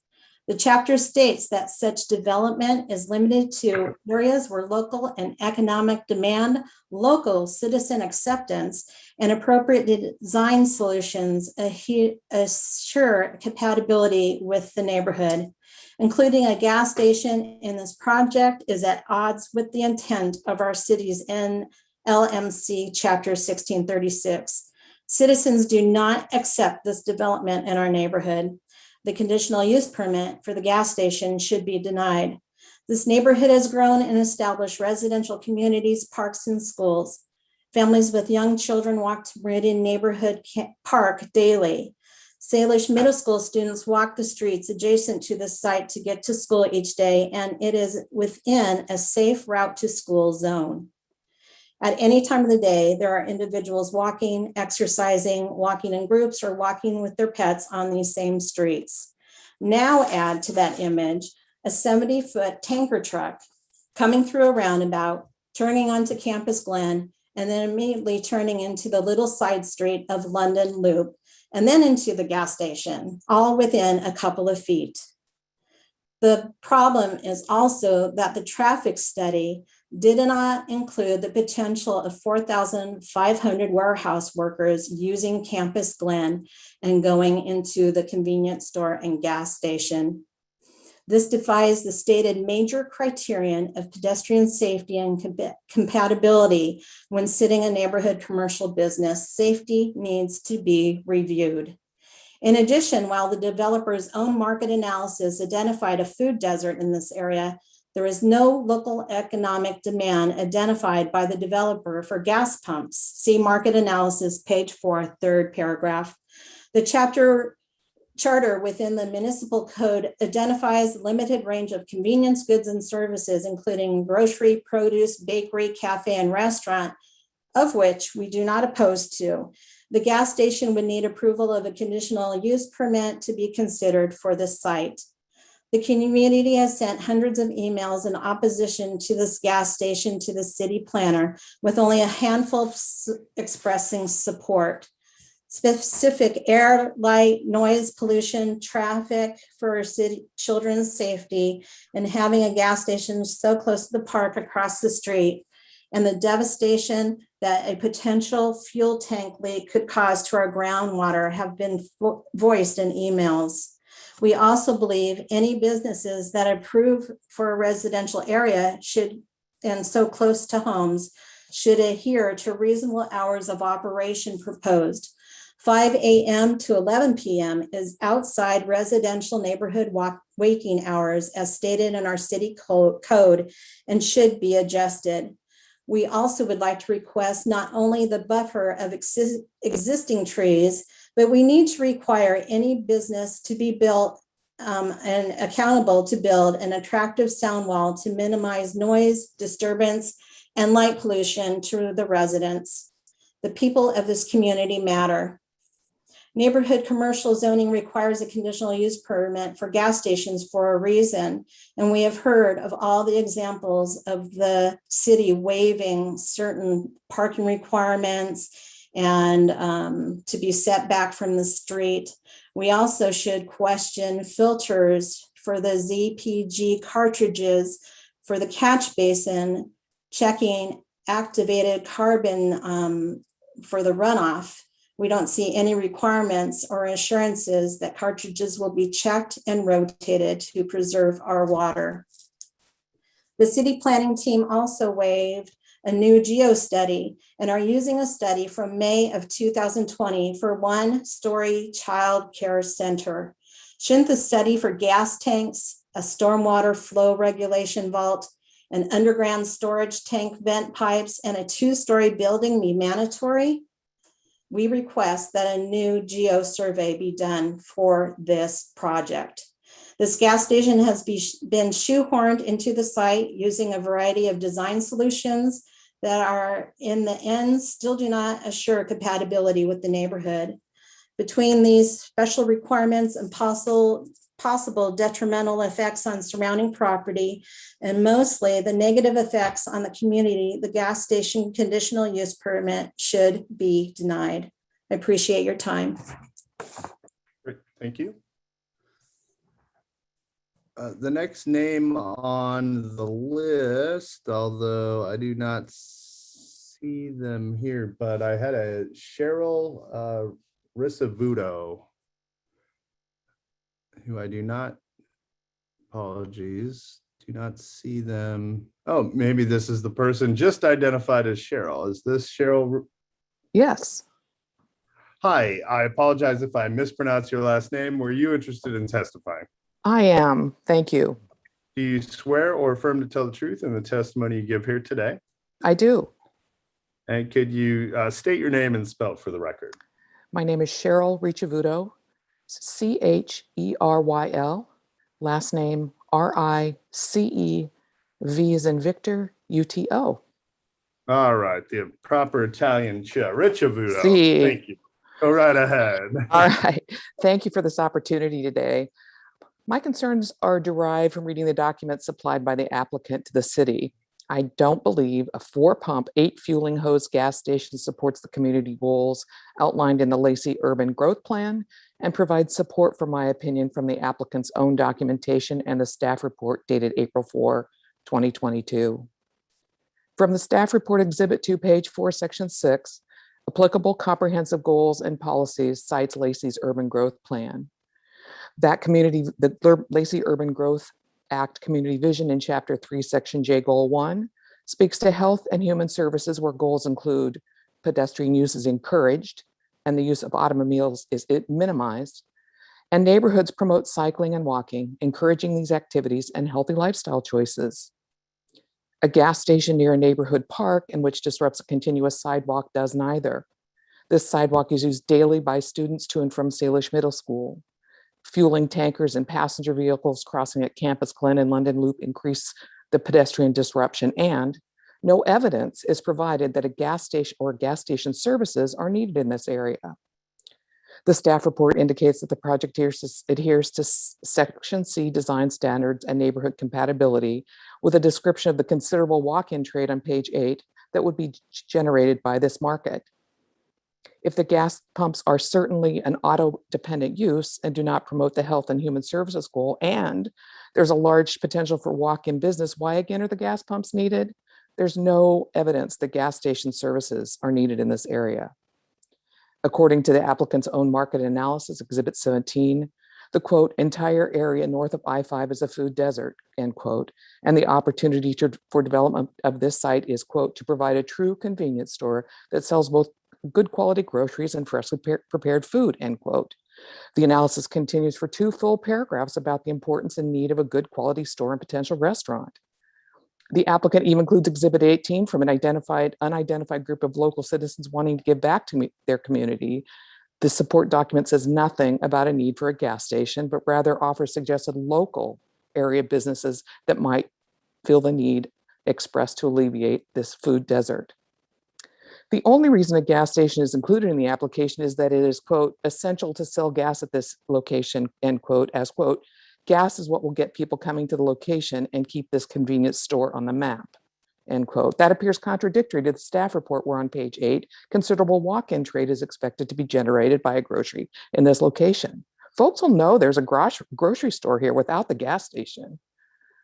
Neighborhood commercial zoning requires a conditional use permit for gas stations for a reason. Quote, conditional uses mean certain uses which, because of special requirements or possible detrimental effects on surrounding property. To be accepted, this gas station CUP has required many, quote, special requirements from standard practice, including a request to waive setback standards, page 9 of the staff report, and request to waive the parking requirements, page 10 of the staff report, to ensure it, quote, fits into the site and neighborhood. In other words, this gas station has, as Ms. Parazzo said, been shoehorned into this site. In addition, traffic into and out of it are worrisome. The right turn in, out on Campus Glen, on westbound traffic, the right turn in and out on Campus Glen prohibits any left turns in, which forces eastbound traffic from Willamette and the Hogan Bay Warehouse District to turn left onto London Loop, which is right across from the driveway to enter the park, from Campus Glen, and then a left turn from that street into the site. There's a pork chop right turn only requirement on between the business and Campus Glen, but no such mitigation occurs from Campus Glen to London Loop or London Loop into the businesses. Those are left turns on that street. From a web search of this applicant, it appears that a company at the same address as the applicant has interest in other Chevron stations around our state. It appears from the application materials, including the applicant's own market analysis, that the neighborhood needs a small grocery convenience store, not another gas station. Does the relationship between Chevron and the applicant drive the gas station application, or does the need for a market? A market would not need a conditional use permit, especially one that requires many modifications to site and design plans to meet the city's codes. Gas station services are not needed. They are not wanted, and it does not fit the community as required by the CUP. Between these special requirements and possible detrimental effects on surrounding property, including Meridian Neighborhood Park, the Campus Point, resident and other residential neighborhoods, as well as existing pedestrian-friendly community features, the gas station CUP should be denied. Thank you. Great. Thank you for your comments. The next name on the list that I had was a Eugene Kyan, who I see is signed on as well. Yes, I'm here. Were you interested in testifying? I am. Okay. Do you swear or affirm to tell the truth in the testimony you give here today? I do. And could you spell your name for the audio recording? Eugene. Last name Kyan, Kyan. Go right ahead. I am the CEO of VAS Group. We are a community management company. Means we are managing HOAs and condominiums. And we manage around 12,000 units or lots as a company. And a good deal of the entire amount of the lots under our management are located in the city of Lacey. And Meridian campus, of course, is one of them.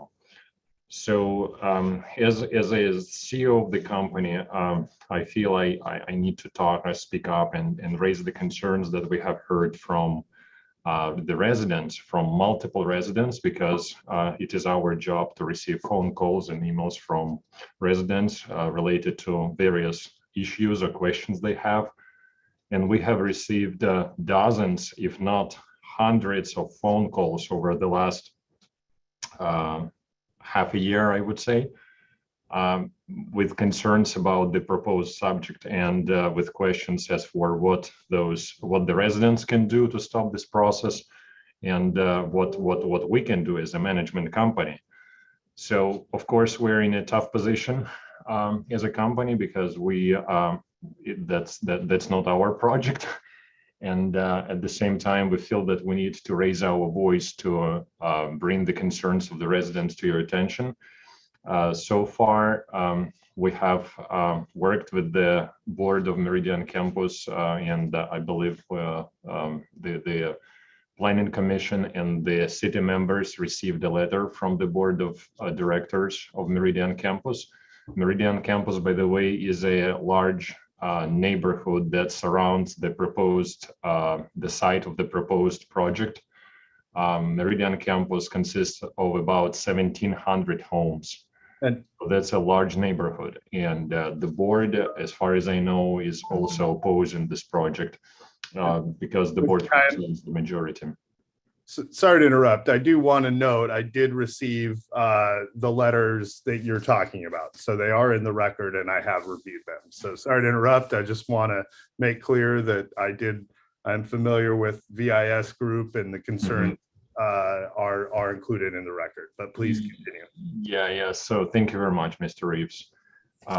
So we just wanted to basically, that makes I believe if you guys receive this letter, there is no reason to read that letter or to repeat that letter again to save the time. I just wanted to basically say to the multiple concerns that have already been raised or have been heard by the commission is that there is another site, another school site that I haven't heard that been discussed today yet.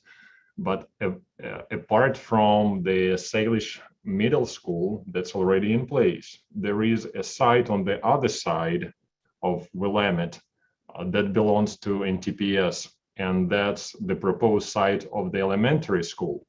So if this project is going to be complete, it's going to be surrounded by two schools on both sides, just a few 100 feet away from that site. And this is a walk-in neighborhood. This is a walk-in focused neighborhood. A lot of children are walking on these sidewalks, and they definitely will have an increased risk of being hit by the car or by the activity happening at that location. So long story short, just wanted to bring the concerns we have received from the residents. And one of them is this concern about that's not the best project for this. And we vehemently opposing the idea of having a gas station in the residential neighborhood like that. Okay, great. Thank you for your comments, Mr. Kaya. Thank you. Okay, the next name on my list was Janet O'Halloran.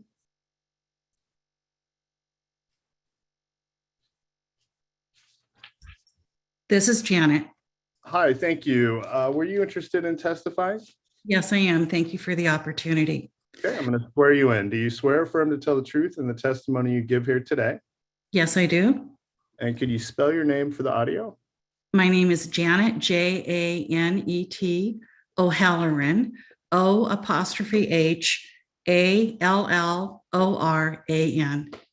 Okay, and I do recall at least a couple comments that you had submitted in advance of the hearing that I certainly. Yes, I have a comment that was submitted after the comment period deadline for CEPA, but I feel my points are valid. I'll include some of that now, as I have not heard that discussed specifically this morning.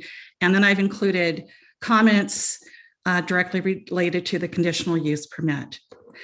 I had prepared comments for this segment, but I'm going to feel the need to be a bit more extemporaneous so that I can highlight concerns not previously covered so capably and repeatedly this morning. I want to bring to attention that my sense of things is that if the applicants, who I understand are not local to Thurston County, but their LLC is registered in Federal Way, if they are indeed including documents in their packet, that those documents must be valid for some reason. And yet they're ignoring a couple of serious omissions.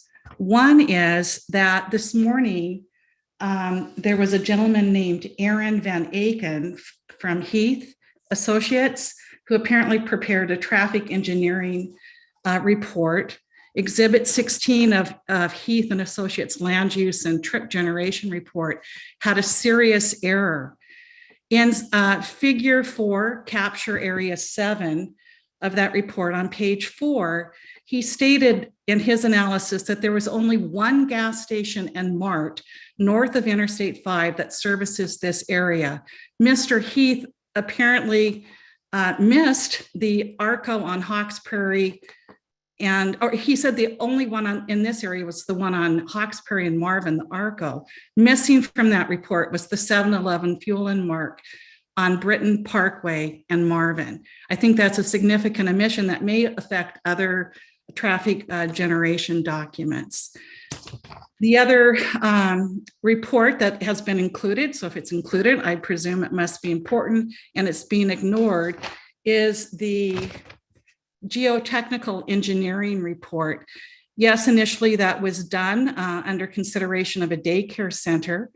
It said, though, in that report that, which is now being used for purposes of this development of a mini mart and gas station, that in the event that changes in the nature, design, or location of the project as outlined in the report are planned, the conclusions and recommendations contained in that report shall not be considered valid unless Zipper Geo Associates reviews the changes and either verifies or modifies the conclusion of this report in writing. Well, the plan changed. The report has not been changed. Geo identified 6 pits of recorded perch groundwater at depths of less than 12 feet. No evaluation has been done yet on the suitability of the subsurface geology for 3 underground storage tanks holding 57,000 gallons of fuel, particularly when these tanks will be sitting in groundwater. An additional problem demonstrated in that May 2020 geotech report was its inadequacy in its discussion of the pavement needs for the site. No traffic loading was reported for that report.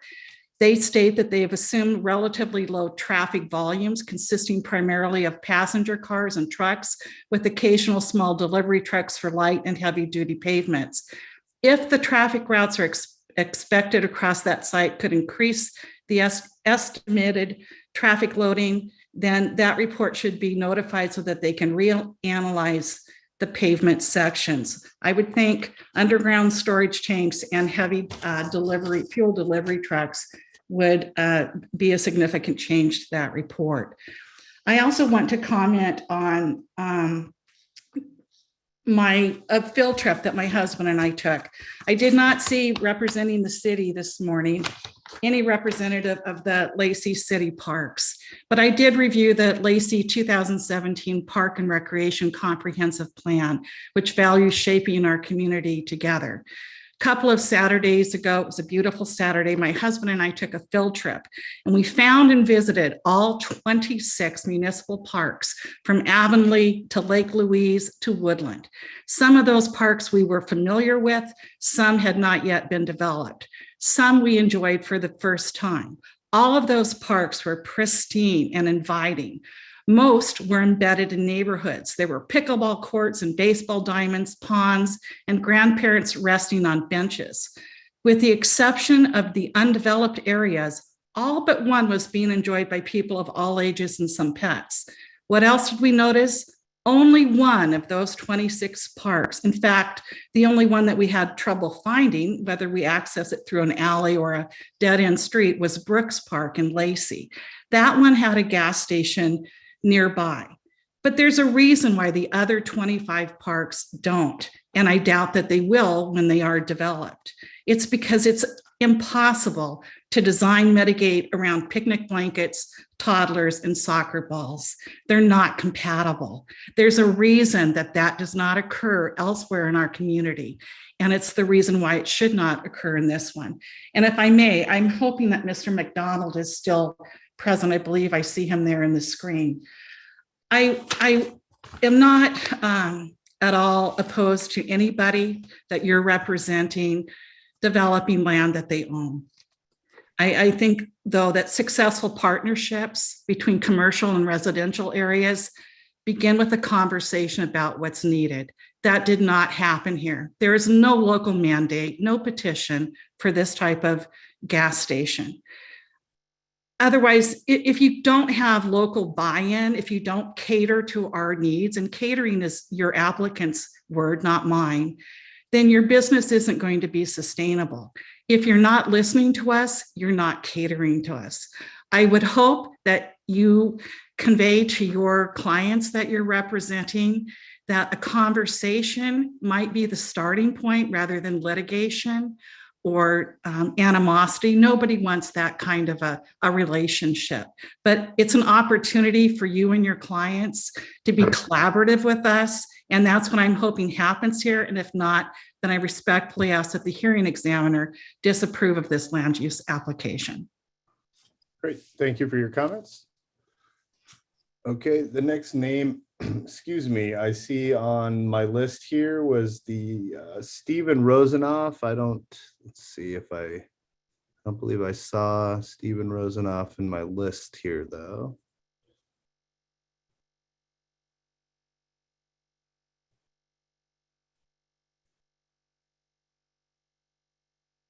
Okay, I'm not seeing them in the participant list, so we'll move on.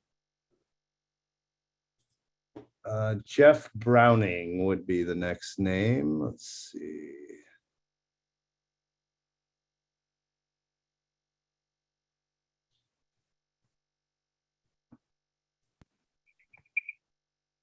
Hi, were you interested in testifying?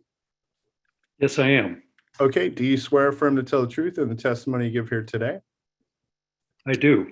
And could you just spell your name for the audio recording? Jeff Browning, Geoff. Browning is Browning. Great, thank you for being here. Go right ahead. Yeah, good morning, or good afternoon, I guess. At this point, yeah.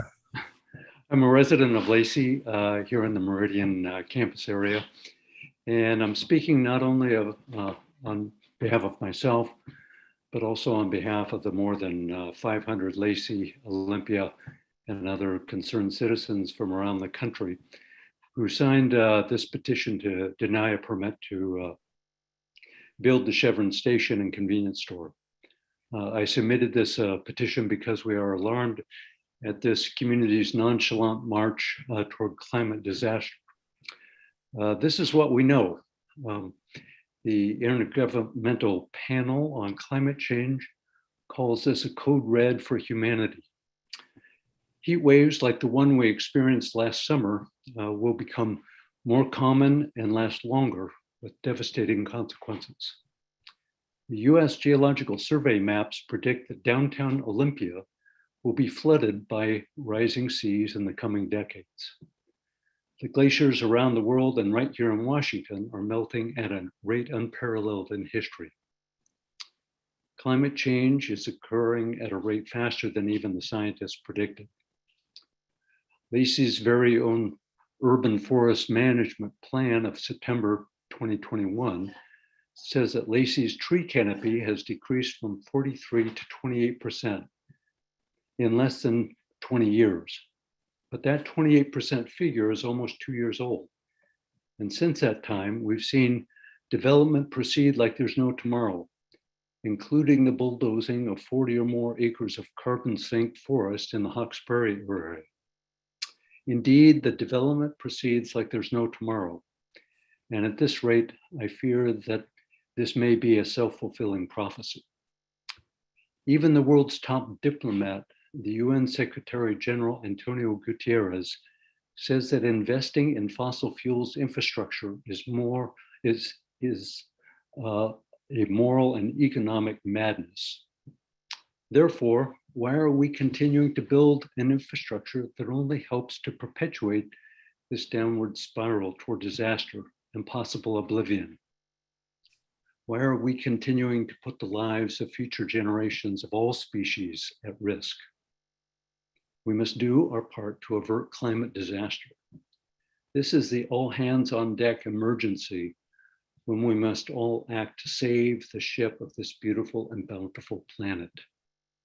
We must act for the sake of our children and grandchildren and future generations.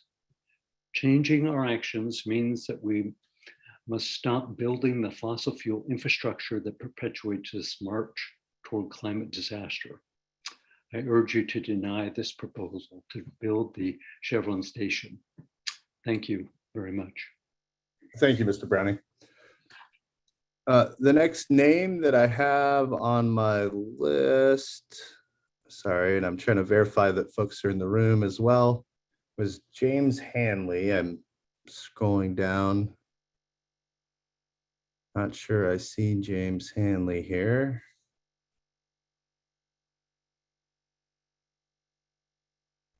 Okay, we're going to move past that. The next name I had was Gail Emerson. Is Gail Emerson in the room today?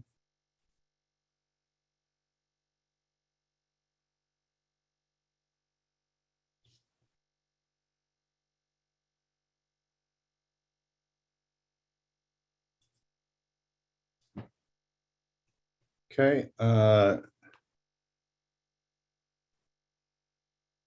Feel like I'm getting decreasing returns. So I think at this point, what we're going to do is we'll move to the raise hand feature. I do see Sarah Daniels has their use the raise hand feature. So I'm going to start with Sarah Daniels.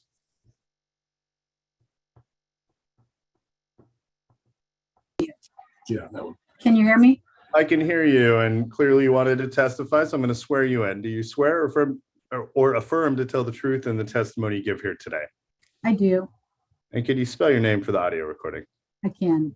First name Sarah, S-A-R-A-H. Last name Daniels, like Jack, no relation. D-A-N-I-E-L-S. Thank you. Thank you. That was a good quip. I liked it. Go right ahead. Nice to have a smile at least once, right? Yeah. Can you confirm for me that you have my written statement? Let's see. I probably do, but I just want to make sure so I don't have to repeat what was stated there. I sent it in prior to the previously scheduled hearing. And I am guessing I do. Just give me 1 second. I apologize. No, you're good. I just want to confirm so I don't. There were over 400 and let's see. Sorry. It's okay. Well, I am happy to confirm. And to be clear, if I can't find it, if you'd prefer to have It was something, emailed to Samara Seymour. like I said, I'm guessing it's here. I just give me a sec here.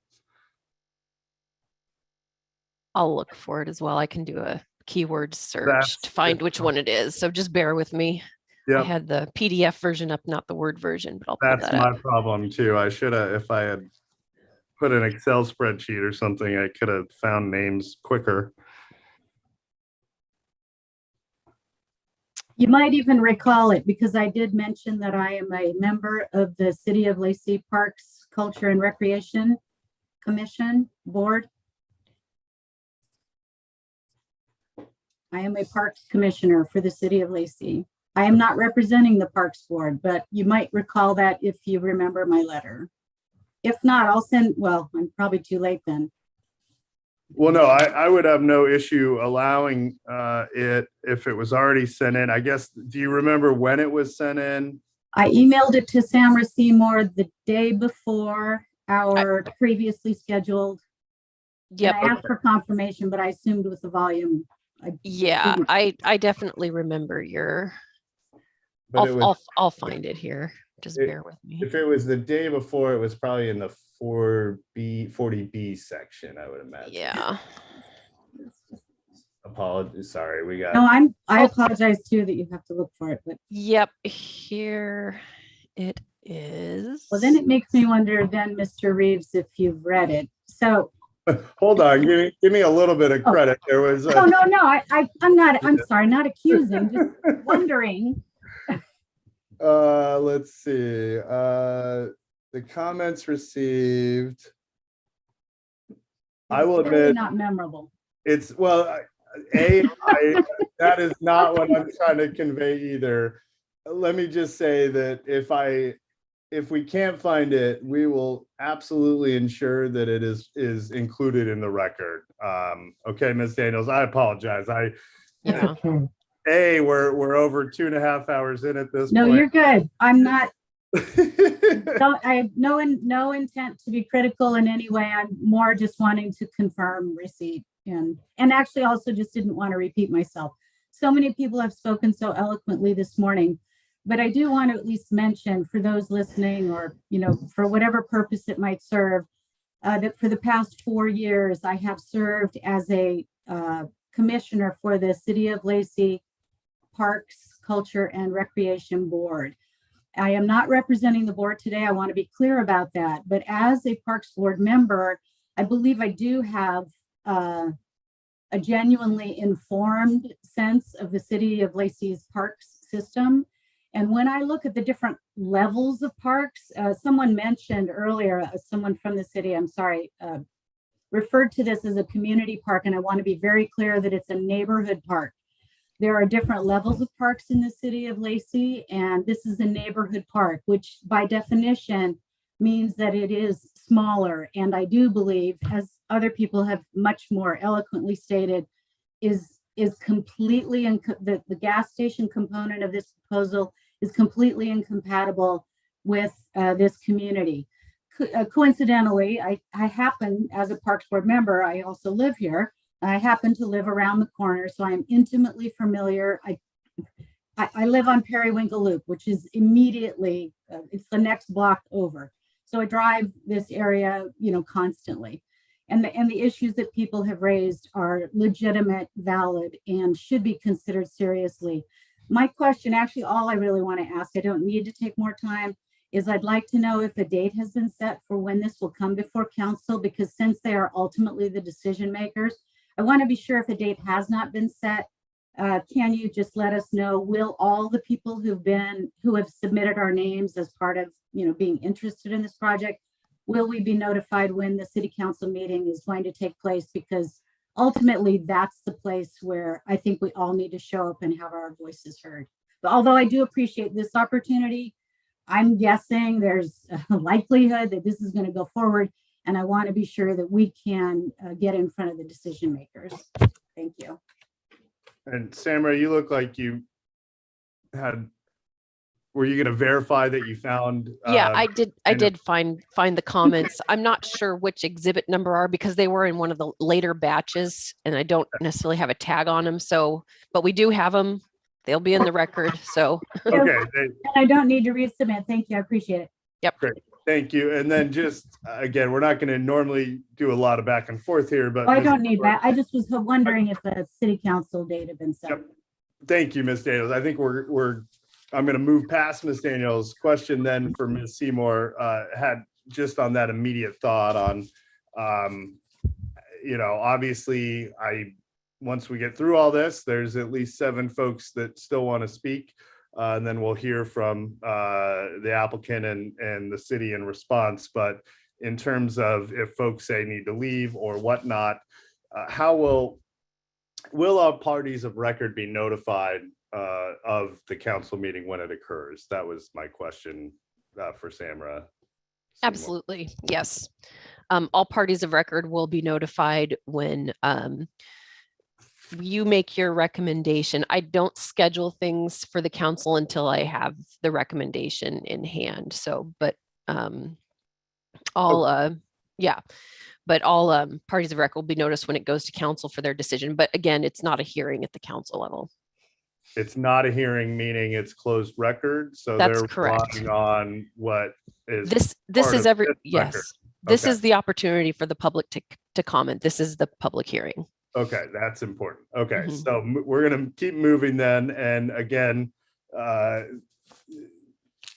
all the written comments, we believe they're all in the record. If folks would like verification, when you have an opportunity to testify, we will try to verify. Obviously, it's a imperfect process, as we just saw with Ms. Daniels, but we'll do our best. So moving on, the next name I see on the list is Ron Germeau.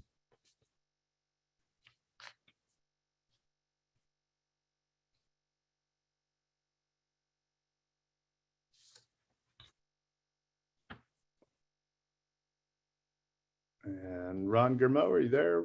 The mic feature does not appear to be working on your device. It's not picking up sound at the moment.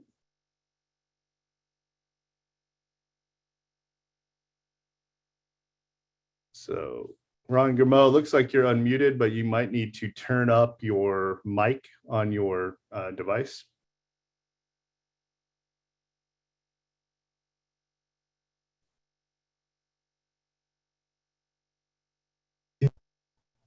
I've unmuted. There, okay, that did it. So I'm going to swear you in. Do you swear affirm to tell the truth and the testimony you give here today? Sorry about that. I'm sure. No problem. And you're there, Mr. Germeau? Yes, I do. Thank you. Okay, it's not a great. When Germeau, E-R-N. Mr. Germeau,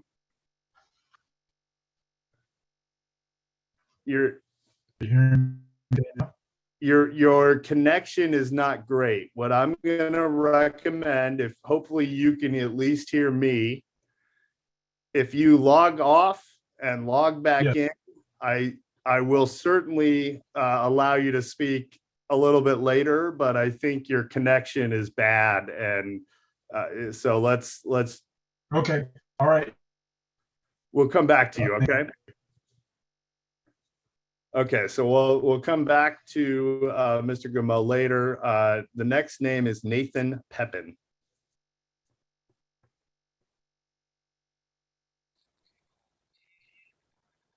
Hello. Hi. Can you hear me? I can. And do you Sorry, yeah, I got something playing here that's an accident. There we go. Are we better now? You're good. And do you swear or affirm to tell the truth in the testimony you give here today? I do, and Nathan Pepin, Nathan Peppin. Excellent. Go right ahead. So you mentioned at the very beginning to be appropriate, and I will be appropriate, but I will not be kind. The reality is that I want to commend a couple of particularly the women who cited all of the various codes and things that are going on here. that are really quite frankly in violation of a conditional use permit. The conditional use permit, the foundation of a conditional use permit is that it is in fact needed, that there is a actual condition that is necessary to develop this particular plan. And the fact of the matter is there is absolutely no basis of need in this entire development for another gas station.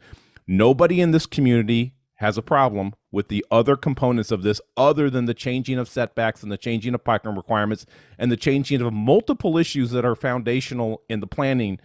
But what is happening here is a railroad of the individuals on this call, particularly the individuals at the city.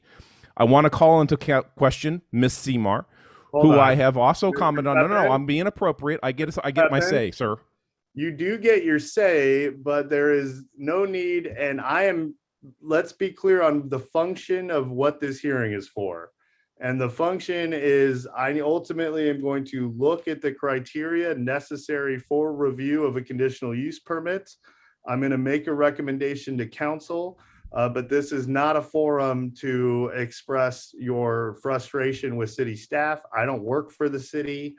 Are you done? Because now it's my time. You've had your time to talk. I get my time to talk. Now it's related to this conditional use permit, and I have the opportunity to talk about this conditional use permit in relation to the city. Give you an opportunity, but I may request that you be muted, and we might be moving on if you can't act with respect. Then I will follow up with the AG's office and the Secretary of State if you choose to do that, because I'm not saying anything inappropriate, but I have every right to call into question the things people have said on this call. Mr. Pepin, just try to be respectful. That's what I'm saying. I have not been. No. I can absolutely be respectful with also being critical, and I have been nothing but respectful. But I can be critical, and if you're going to choose to not allow me to be critical, then that's going to fall on you as well. I am trying to tell you to focus on the aspects of the project itself you have concern over. Okay. Well, the aspects of the project include the city's handling of this project, which includes Mr. Christensen on this call stating that he had no idea what the current percolation rate of this site was, but believed that it would be a good improvement to have this move forward. That's absolutely what you said, Mr. Christensen. Don't shake your head no. You absolutely communicated that you had no knowledge of what's happening on this site, but you believed it would be a good improvement to have this site developed the way that it's intended to be developed as this plan. You can't speak like that in a forum like this. You're providing bias from the city to an outcome that is not wanted by the community. Ms. Seymour communicated to the people who are of record that we are not allowed to contact the city council. She communicated that we are not allowed in this process to communicate with our elected officials. That's absolutely a false statement for everybody on this. I encourage you to write to city council members if we're not going to be included on the call, or meeting that is going to take place with the city council. In addition to that, there was somebody who mentioned on this call that there is in fact one extra gas station that wasn't identified in a market study or whatever the study that was done. That's actually not true. There's 4. There's the Texaco that you come off of Martin Way and Meridian that wasn't taken into account because there are a lot of people who drive into this community that exit off of the Nisqually exit and come up through the backside, and you have to pass through a Texaco and Chevron to get to this development. So there are actually 2 additional gas stations that weren't included in the analysis of whether or not this project is viable and necessary to this community because there is a need for a gas station. There is no need for a gas station in this community. At no time of any day in any week is there a wait for the Texaco, Chevron, 7-Eleven, or the Arco that exists that already serve this community, and you almost absolutely have to pass through to get into this development. There is only one path into this development that doesn't include a gas station, and that's Holcomb Bay Road. That's the only path. But if you travel any other path in this community, there are 4 gas stations that serve it. There are no less than 9 gas stations that serve this community as a whole when you account for Safeway, when you account for the Chevron that is on Marvin closer to the Home Depot, when you account for Costco, when you account for the Shell that is over there, when you account for the other Texaco that is over there. We have 9 gas stations currently serving this community, of which 8 of those never have a line at any time of day. The only one that has a line, because it's the one we actually choose to go to as basically this entire region, is Costco. And we still choose to go there even though there are lines. But we do not need a gas station in this development, and a conditional use permit is conditioned on the fact that there is, in fact, a need. And as other people have said on this call, there is absolutely no demonstrated evidence of any need, and there is, in fact, empirical evidence that there is no need. You can go to the 7-Eleven, you can go to the Arco, you can go to the Texaco, and you can go to the Chevron, that all have to be passed to generate your entry into this community. And you will not see a line at a single pump at any time of any day. We do not need a gas station in this development. This conditional use is just absolutely a fraud by the city. It's ridiculous that this is even moving through.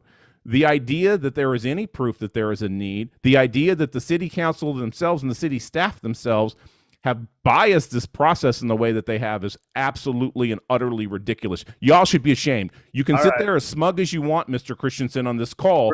You literally lied on this call. You communicate. Mr. Pepin. Okay, so I do note Mr. Pepin had many valid concerns, but I thought at this point we're going to move on because the point of this forum is not to get into sort of attacks of any specific staff member or person. So moving on, we'll go to Kimberly Coburn is the next person identified on the call.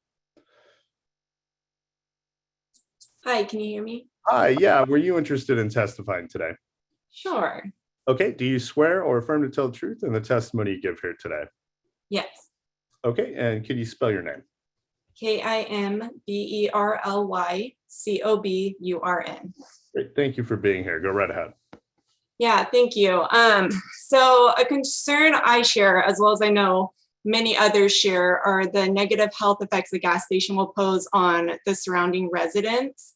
The NCBI, which is also known as the National Center for Biotechnology Information, a branch of the National Institute of Health, conducted a substantive review and critique of the literature regarding residential proximity to environmental hazards in which gas stations are listed and the adverse effects found, some of which include pregnancy outcomes, childhood cancer, and respiratory illness.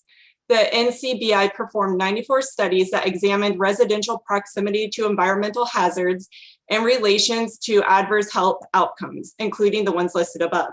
According to some of those studies, risk of childhood cancer was examined in relation to residential proximity sources of contaminants, including industries reporting under the U.S. Toxic Release Inventory, which gas stations are listed.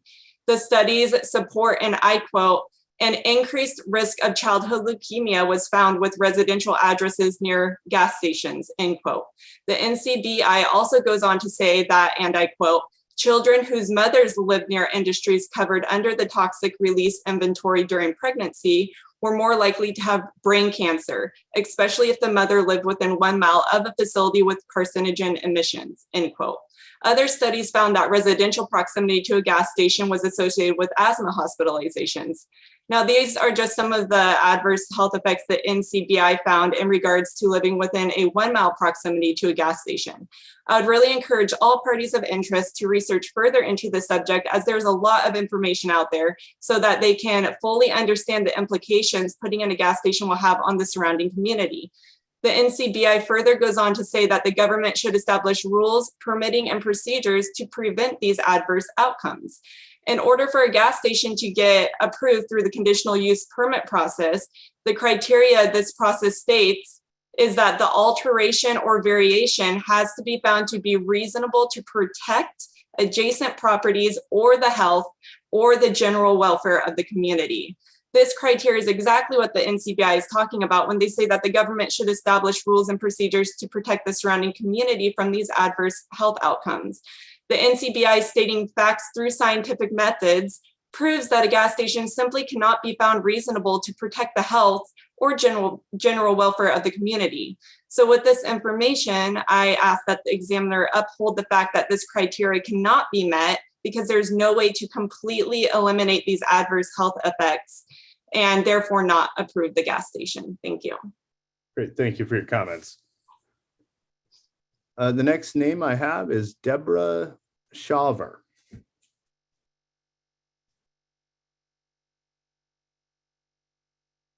Me? Yeah, I can hear you. Or we could a second ago. Can you hear me now? I can hear you now. Okay, I guess I can't have to keep pushing this button. And do you swear affirm to tell the truth in the testimony you give here today? I do. Okay. And can you spell your name for me, please? Deborah, Deborah, Shaver, Shawver.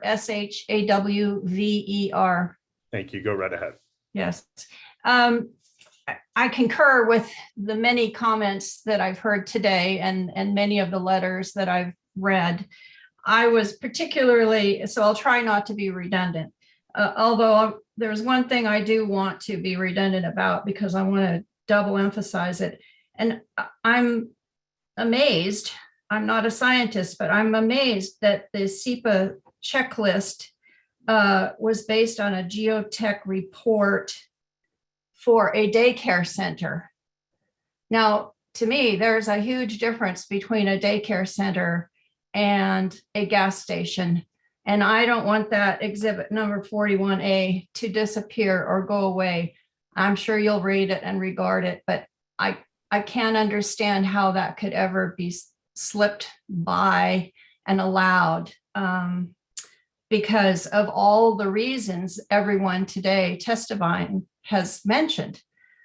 Okay, I'm going to move on. One thing, I also want to thank the gentleman who talked about climate change. I don't understand why we'd ever consider building one more gas station at a time when we're eliminating, when we're trying to eliminate cars that operate with fossil fuels, when we're trying to look forward. I mean, in 30 years, 40 years, what is this gas station going to be serving? The other thing I want to talk about is police protection. Our Lacey police have a hard time patrolling what they have to patrol right now. And my question is really more of a question, and is how gas stations attract crime, and they're great places for child trafficking, I have read. And I don't know whether alcohol and cigarettes will be sold at this gas station or not. But the fact that they're planning to operate from 5 a.m. to 11 p.m., if they are going to be selling alcohol, would seem to me to be a rather unsavory element to bring into a neighborhood, especially right across from a children's neighborhood park. And I want to talk about, I'll just be quick here, one more thing, and that has to do with the whole idea of mitigation and how that works in Lacey. I live right behind a warehouse. And my neighborhood, Krista Heights, was here way before the warehouses were built. And at the time the warehouses were being built, the communities, and I'm familiar with when they expanded the warehouses right directly behind my house. And there was a promise of, well, don't worry, we'll take care of the noise, we'll take care of the light, and you don't need to worry about that. Well, that's a bunch of baloney because every night, my sister happens to live next door to me. Every night, the light shines right into her bedroom from the warehouse behind our house. The space between my backyard and the warehouse is luckily 30 feet, not the 6 feet that I think is being allowed in this plan. I may be wrong about that, but I think that's the variance that was given because it's a side street. Now, I think I heard someone today say it was going to be longer, but regardless, if your house backs up to a commercial facility, you hear the noise. You hear the trucks at 5 a.m. with the drivers swearing at each other and throwing the boxes in the back of the truck as they load their trucks. And I'm sure it's not that much different at a grocery store or a gas station. And I guess that's all I have to say about that, because we're not living up to the promises that we've made to the citizens when we build these commercial enterprises in this area that's supposed to be adjoining neighbors, a community plus the commercial joining together, not just the commercial running over the people who live here. And I think that there's enough population in this area now that it's time to start listening to the people. And you've got enough people that are testifying here who don't want this. And I really liked what the lady said about making this a partnership. What do we want? What do we need? We're not opposed to the development that has the dentist and the coffee shop and the accountant. That's fine. But don't put a dirty gas station right across from a children's park. That's just not right. Okay, thank you for your comments, Ms. Schauber. The next name I see is Jordan Pelton.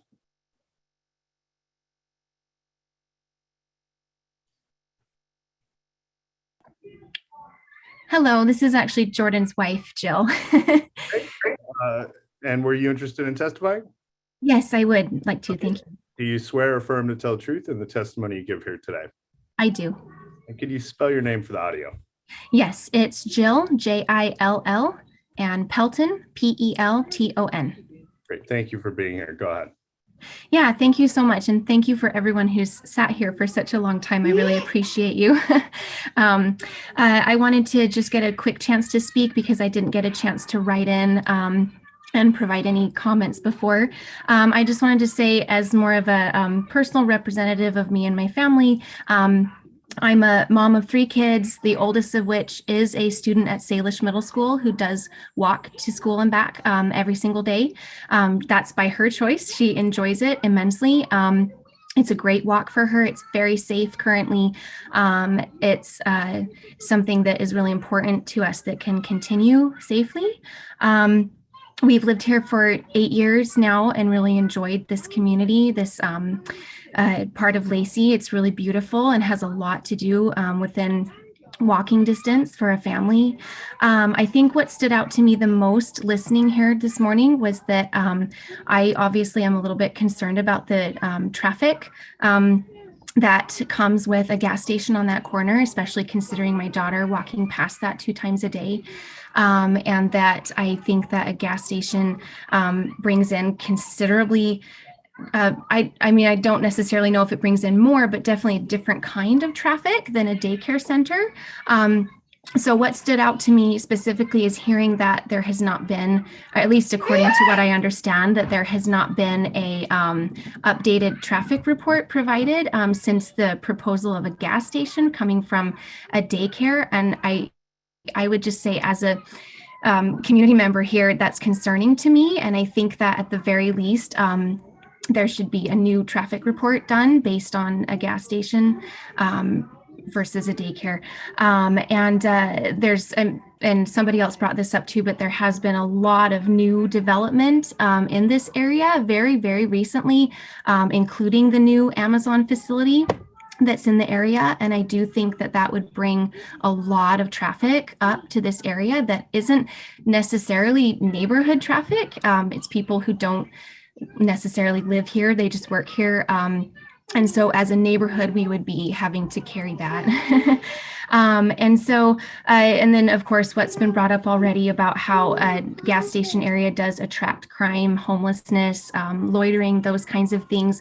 We really enjoy the trail that's in the wooded area just east of this proposed property that I can just see based on other areas would probably fill with people that may make it unsafe or at least uncomfortable to enjoy that trail anymore. I just wanted to end by saying that my family specifically enjoys in this area, you know, we have the school, we have the park, the trail, there's some lakes in the area that we walk around. We use all of these things on a daily basis. I don't anticipate my family using a gas station or even a convenience store there very often at all. We, as a family, we make once a week trips to the grocery store and a convenience store or specifically a gas station it's not something that I anticipate that we would see lacking or find any more convenient than anything else that we've already been provided with in the area. But we would very much notice what would be lacking should the gas station be there, in that we would lose our comfortable, friendly, safe feeling environment that we have here. So that's all. Thank you so much. Great. Thank you for your comments. Okay, the next name I have is Brian Cardoza.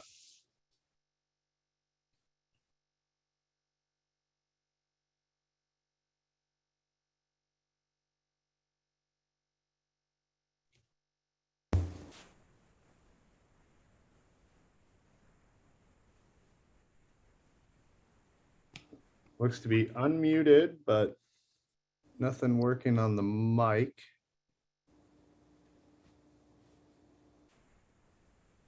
Hi, Brian Cardoza, are you there? I am here, sir. Can you hear me? I can now. Were you interested in testifying? Yes. Okay, do you swear or affirm to tell the truth in the testimony you give here today? Yes. And could you just spell your name for the audio? Thank you. Yes. Brian Cardoza, Bryan, Cardoza, Cardoza. Thank you. Go right ahead. Thank you. I do have the need for a couple of points of clarification. One, my first question is, have all the impact fees, study fees, and permits been paid for by the company in question already? I don't know the answer. We will try to get an answer for you at the end after we've heard from everybody. My understanding is that impact fees are not paid until after permits have been received, to the extent that one would not pay impact fees before you do anything. We're still in the sort of approval development phase, but I'll try to get an answer for you at the end, okay? Terrific. Yeah, that was my assumption too, is that until you get the bill, you don't pay anything. So my next question was in regards to the new building of a roundabout at the Willamette and Campus Glen intersection. I didn't realize that that was in the offing or works until this meeting today. So do we have clarification? Is that going to be undertaken soon? Or does this not occur until after the impact study and the fees and the building, if it goes through, gets built? Okay. And again, I personally don't know the answer, but after we've heard from everyone, we'll try to get an answer for you. I'm going to say I assume it was on the city's 6-year TIP or transportation improvement plan, and impact fees have likely been collected for lots of projects in the area. But again, I am not the expert. We will try to get more information on that before we conclude the hearing today. Certainly. You're beginning to sound like me. More questions than answers.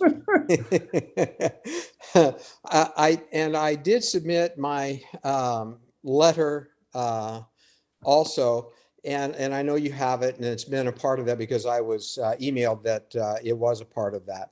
And so I don't want to, as they say, beat a dead horse, but I have kind of a unique perspective in so much as my heritage, my lineage, my great-grandparents helped pioneer part of the Northwest up in Lake Quinault area.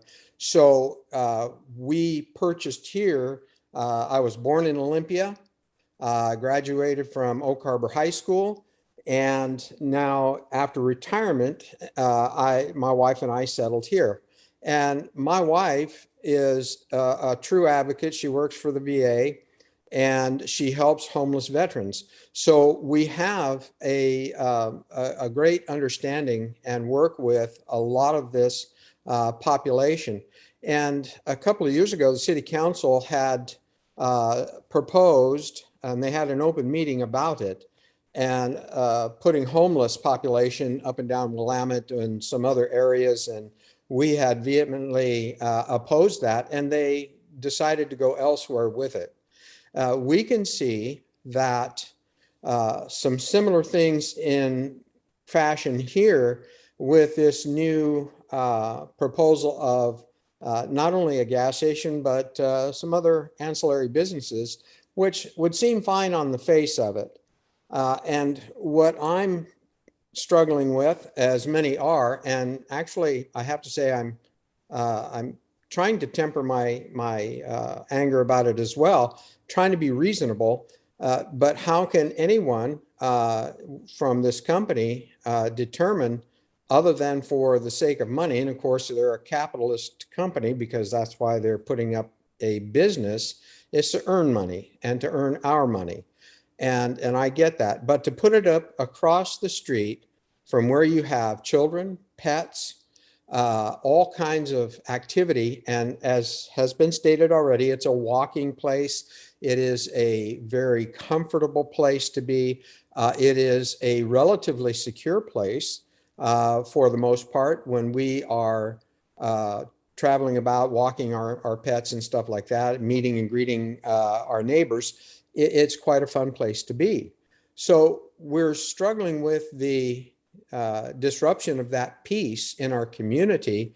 And because that does bring what my letter had stated, all these ills of life that we are in now are coming to a neighborhood near you. So we don't mind progress. Nobody minds progress per se, but as has been stated, there's a place and a time for it. This is not the place, nor do I believe it's the time. And for my own personal issues about it, for a gas station, I'll be honest with you, Chevron is not the cheapest gas. Costco is for me. And that's where I go. And I go the 2 miles down the road to go get it. So, but also when my wife and I go out on walks, and when I am out in the neighborhood with my dog and I have a service animal, and I'm, a disabled Vietnam veteran, I also have those concerns, and I watch the children, and I love the children, and I used to be a special education teacher. So I have a special place in my heart for the families, for the children, and to make sure and ensure that they are safe, that they are not bothered or molested, and they should just be able to run free. In our world today, it's getting less and less likely to have that occur if we are not, as parents, vigilant, and grandparents. I have grandkids too. I'm so young at 68 to have grandkids. I don't know. But in any case, I just want to echo many of the sentiments that have already been, as it was said earlier, so eloquently presented. And if nothing is taken away from this, we understand that your charge and your recommendation, number one, for bolstering your ability to make that recommendation in the appropriate, I would recommend to you, sir, that any other kind of study or anything that there should be no corners cut, there should be no waivers, no conveyances, anything to shortcut the process. I say take it to its fullest extent, examine and view every last possible thing, including some of the things that we've heard today about the child care center. Those kinds of things to me need to be further explored and taken into account. And I'm sure, as a reasonable person you seem to be, that will occur. But if I can be at all a voice in concert with all the other voices today, please don't recommend building it. Please just don't. It will be so problematic for this neighborhood, and something we've enjoyed. We've been here since February 1st, 2016, and we enjoy everything we have.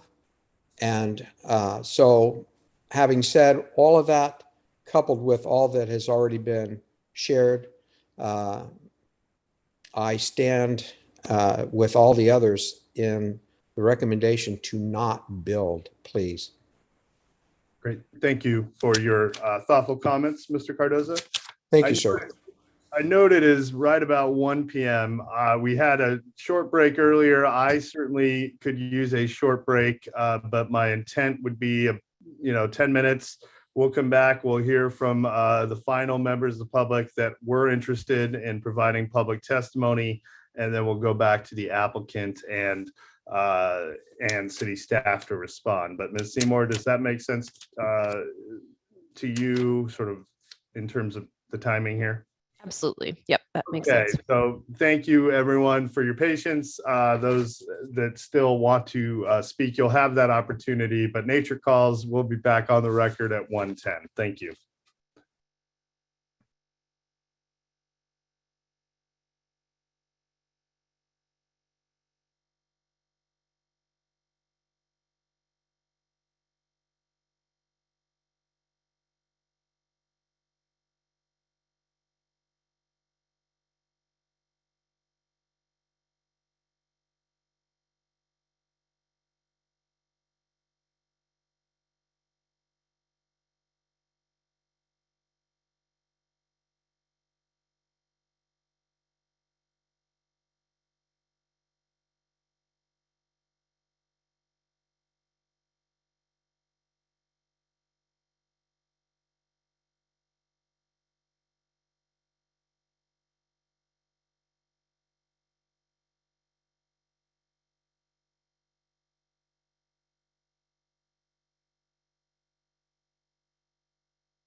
Okay. Thank you.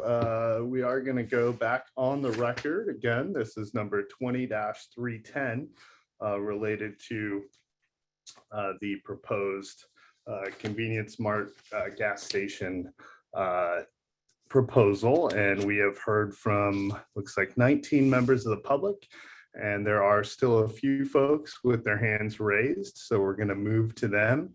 And the next person that I had identified is Scott Roth. Hi, Mr. Reeves. Hi, thank you for being here. Do you swear or affirm to tell the truth in the testimony you give here today? Yes, I do. And could you spell your name for the audio?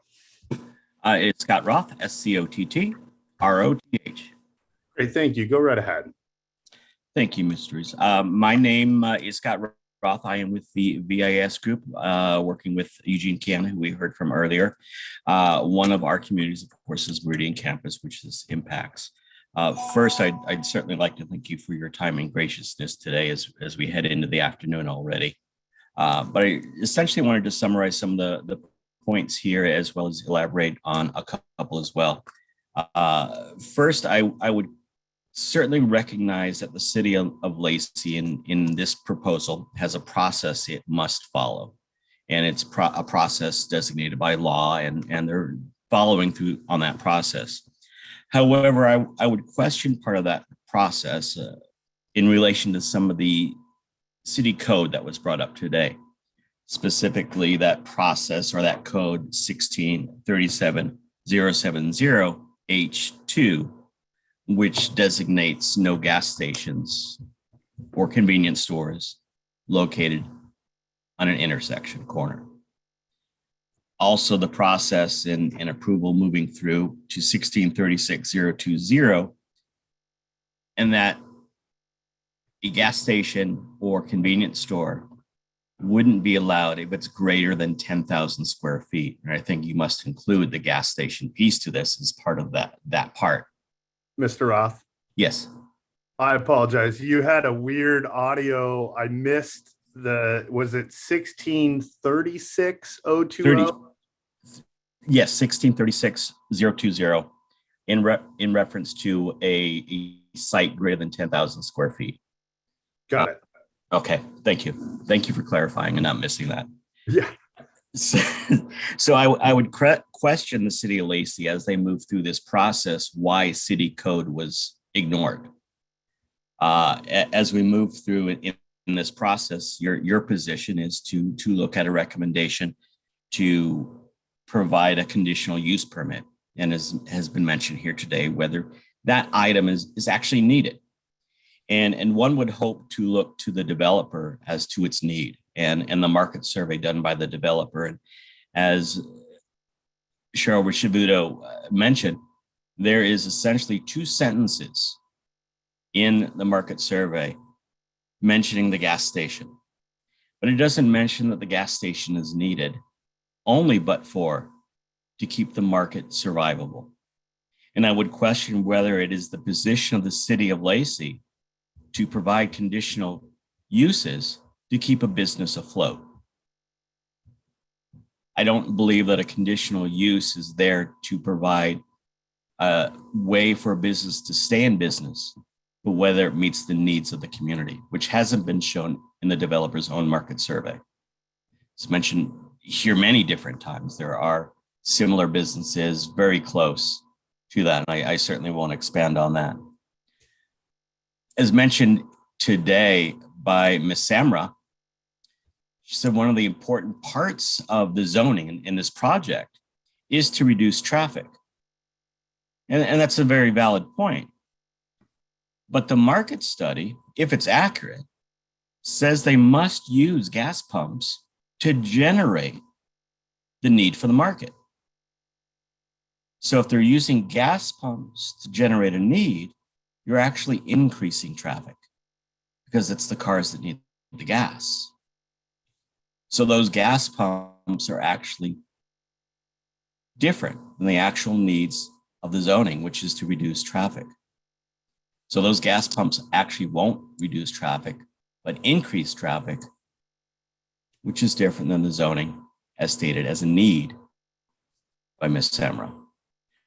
I certainly don't want to expand and repeat a lot of the very valid points that people have said here, but just wanted to expand on some of those and draw your attention to specific code and specific parts of that market survey. So I appreciate your time, Mr. Reeves. Great. Thank you for your comments, Mr. Roth.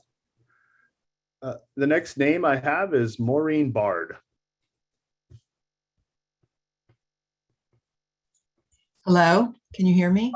I can hear you. Do you swear or affirm to tell the truth in the testimony you give here today? I do. And could you spell your name for the audio? Maureen. Last name Bard, B as in Bravo, A-R-D. Thank you. And I believe you had submitted written comments in advance. Is that right? I did. And I had done a PowerPoint, but I understand now that we don't share PowerPoint. So I assume you have. Ms. Bard, I apologize to interrupt. I am so glad we knew there was a PowerPoint. I couldn't tell who had created it. So what we're going to do is we're going to promote you to what's called a panelist. And I believe that will allow you to share the PowerPoint if you have it up and you think you're able to do that. I do. Hold Great. on. Can you? I have it up now if you can see it. It's going to take a second, but we're going to thank you. So yes, I did receive a PowerPoint. Was it, I think it's Carmel was in the name of the group. Yes, right? yes. And I have looked at it, but I'm very glad. Had I known it was you, I would have tried to call on you earlier so you could have shared it. I know some folks have probably left, but we're going to try to put you in a position where you can share your screen.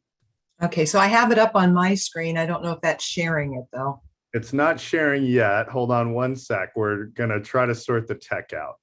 Okay. You'll have to accept the request to join the panel. Okay. Hold on. Hold on. Oh, join as panelist. Okay. And with that, hopefully you'll have an option to share screen. Okay, hold on. Now can you see it? Not yet.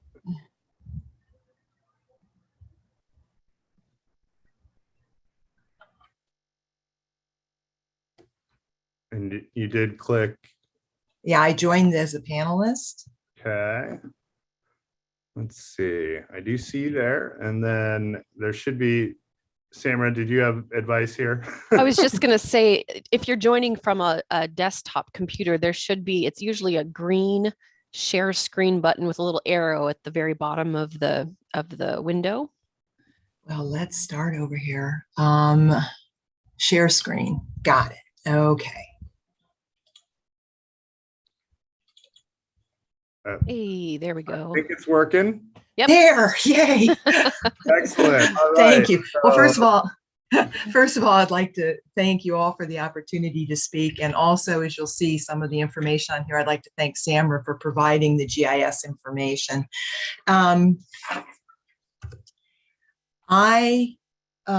We moved here from Indiana about 4.5 years ago, from Carmel, Indiana, and it had a similar issue with a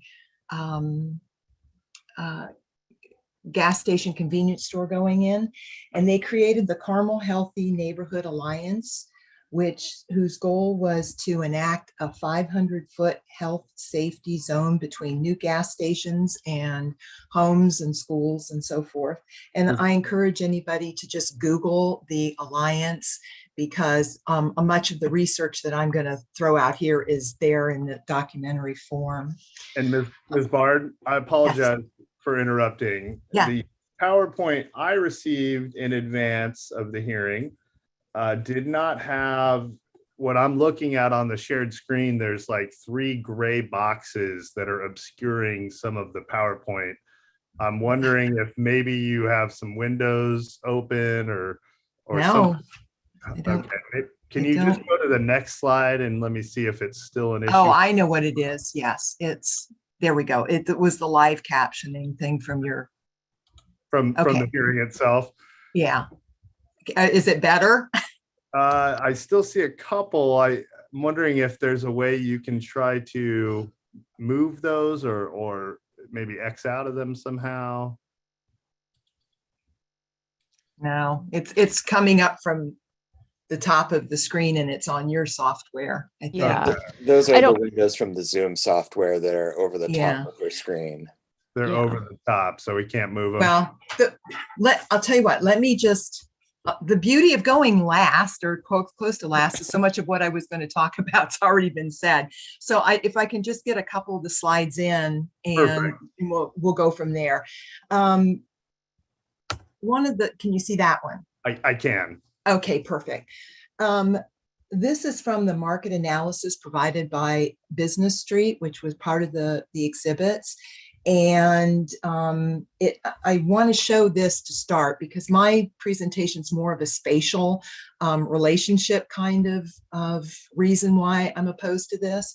So if you note the site location and the proximity to the industrial area, and arguably there is more than a neighborhood node here providing services to homes, as it will draw workers in from the industrial area. And as people have spoken about transportation and safety and so forth, this will actually increase traffic, not decrease traffic and walkability into our neighborhoods. And again, it's the proximal location to the industrial area with over 4,500 workers that are going to be drawn into the site, which is just on the peripheral area of the primary market area.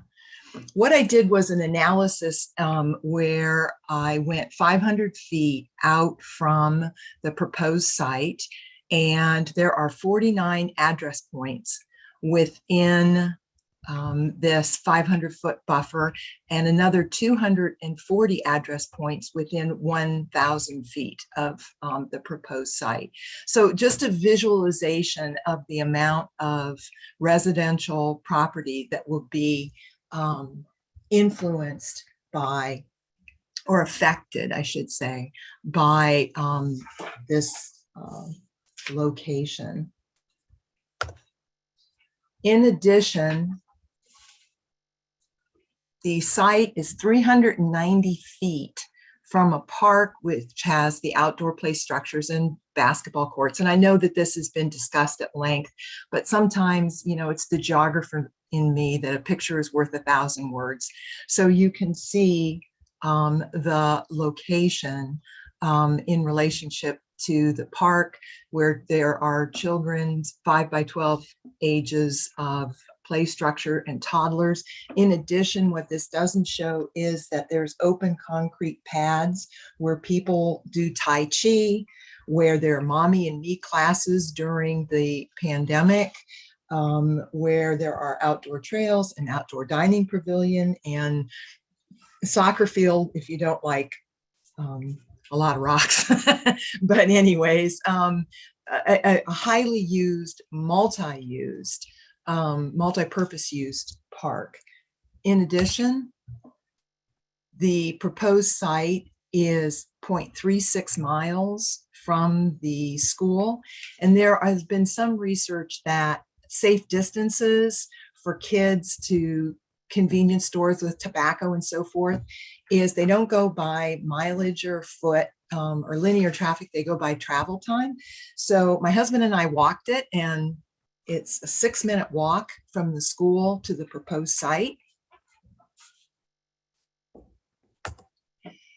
If we look at potential effect of increased traffic on the residential areas in the neighborhood and the deliveries, we can see that there are over 380 address points that will be affected by this location. And in addition to this, and it would really help maybe to stop some of the rumors that are going around. So I have a question for Mr. Stolberg, which is, people have said out here that the police cannot ticket speeders on Willamette. And I mean, I like to verify before I forward information like that.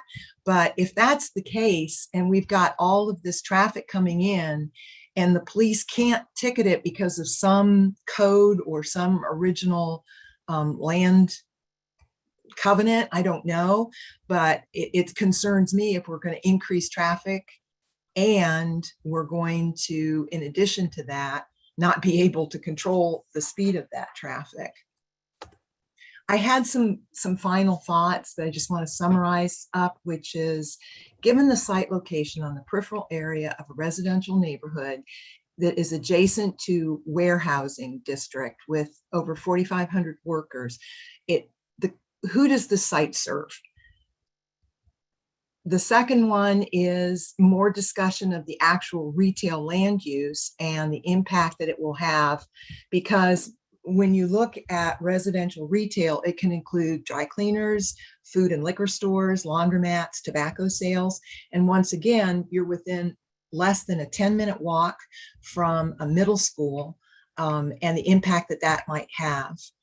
The third one is, and this is just rather random, but when, and these are questions more than anything, when we talk about impact studies, has that taken into effect the inflation that we're now encountering? Because if those impact studies were numbers generated 2 years ago or even a year ago, with an inflation rate at where it is now, and hopefully it won't stay there, that might have an impact.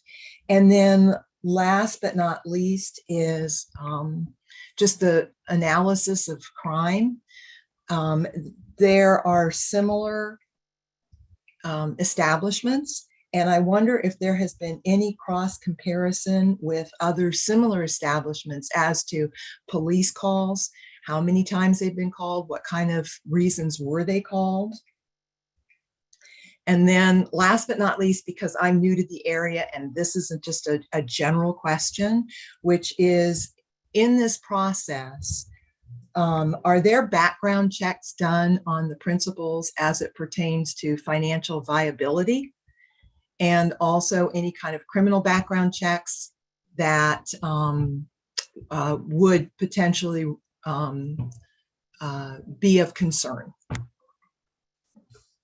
Great, thank you. And we will try to get some information. Just to clarify one point on the final slide of your PowerPoint. Yes.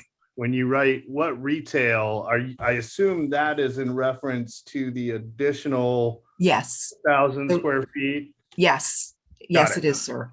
Okay, great. Well, thank you. And thank you for the PowerPoint. Clearly a geographer, and so I do really that visual of the concern over impact. Right. And I would like to thank the planning department for sharing those address points with me. It was greatly appreciated. Thank you, Samra. Great. Thank you, Ms. Bard. So if we can stop sharing the screen, and for those interested, this PowerPoint is part of the record, and if folks want to view it, I believe it's in what we have now identified as 40B, is a collection of exhibits. If you go to the city's website, that PowerPoint, I believe, is already up there available to view. So the next name I see is Ron Germeau, who we tried to hear from earlier. So we're going to try Ron again. All right. Can you hear me? Hey, that seems to be working. Do you swear or affirm to tell the truth in the testimony you give here today? I do. And I apologize for the prior technical difficulties. No problem. Could you spell your name, Mr. Germeau? Yes, it's Ron, R-O-N, last name Germeau, G-E-R-M-E-A-U-X. Great, thank you. Go right ahead. All right. I think I'm the last to speak, huh? Well, we got at least one more, but okay. You're close to the end. All right. Very good. So appreciate all the comments that have been voiced today. And I've been a resident of Meridian campus for 7.5 years. And the Meridian campus development consists of Meridian Campus Commercial Association and the Meridian Campus Residential Owners Association. And I've been a member of the MCROA board for 6 years, and I'm currently serving as president on that board.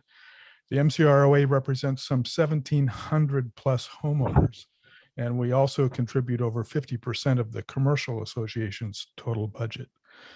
As is apparent by the number of public comments you have received in writing and by verbal testimony today, many of my fellow residents have concerns with the city's approval of this gas station in our community. The inclusion of gas tanks in close proximity of residential homes, as well as the adjacent park and nearby elementary school, are of concerns to many of our residents. While we welcome the development of many other commercial services, such as grocery, restaurants, and other types of family-oriented businesses, gas tanks and the associated safety and environmental issues are of paramount concern to the residents of the MCROA. There are ample fuel services available to our community within less than a mile or two of the proposed site of this market gas station. I urge the city to consider the community's concerns as you continue with this application. And again, thank you for your time today and allowing me to address the issue. Great, thank you. And I do note there were a few comments from your organization, I think sort of more as a whole, that are part of the record. And so those, as soon as you said MCROA board, that did spring a memory for me. So I do have those written comments in the record as well. Okay. Great. Great. Thank you. Okay. The next name I see is Sue Medeiros. Hi, can you hear me? I can hear you. And do you swear or affirm to tell the truth in the testimony you give here today? I do. And can you spell your name for the audio recording? It's S-U-E, Sue Medeiros, M-E-D-E-I-R-O-S. Great. Thank you for being here. Go right ahead.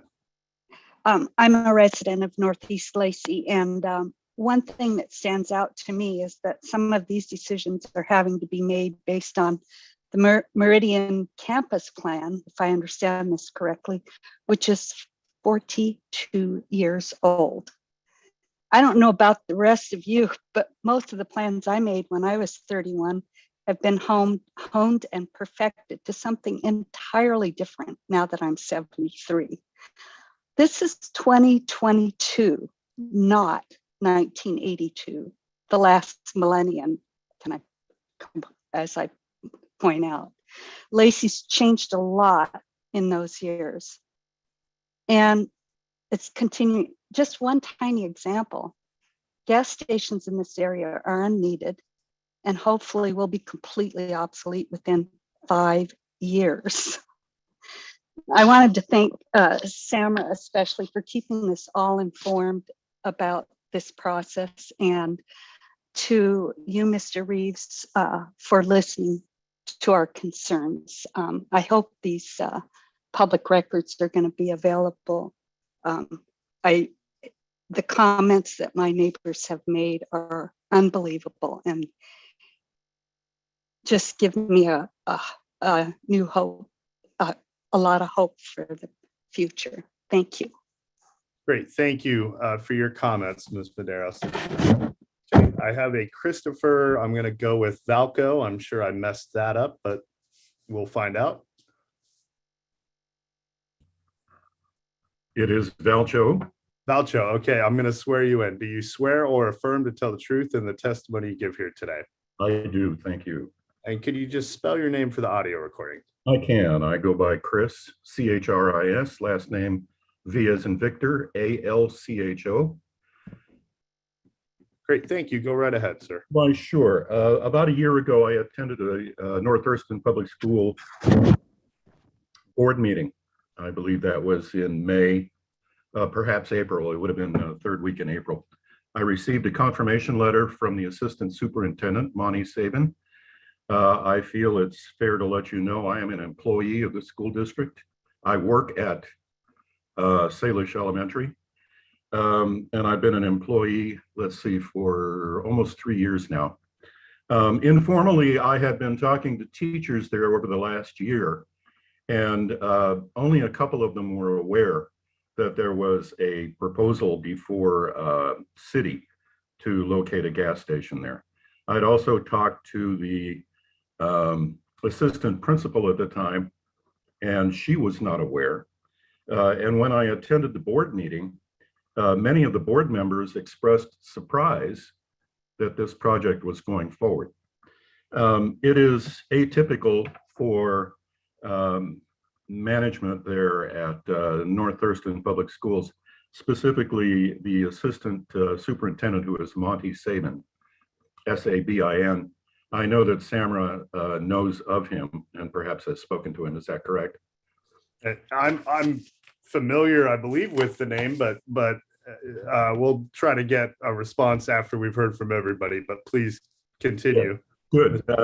And my point is, at the onset of this meeting earlier at 10 a.m., one of the topics that was brought up was unclear to me, the resolution. Samra indicated that she'd reached out several times and had not received a response. I think they're a vital part of our discussion, not just for the existing middle school, Salish, but also for the designated site on Campus Glen Drive, just a few feet away.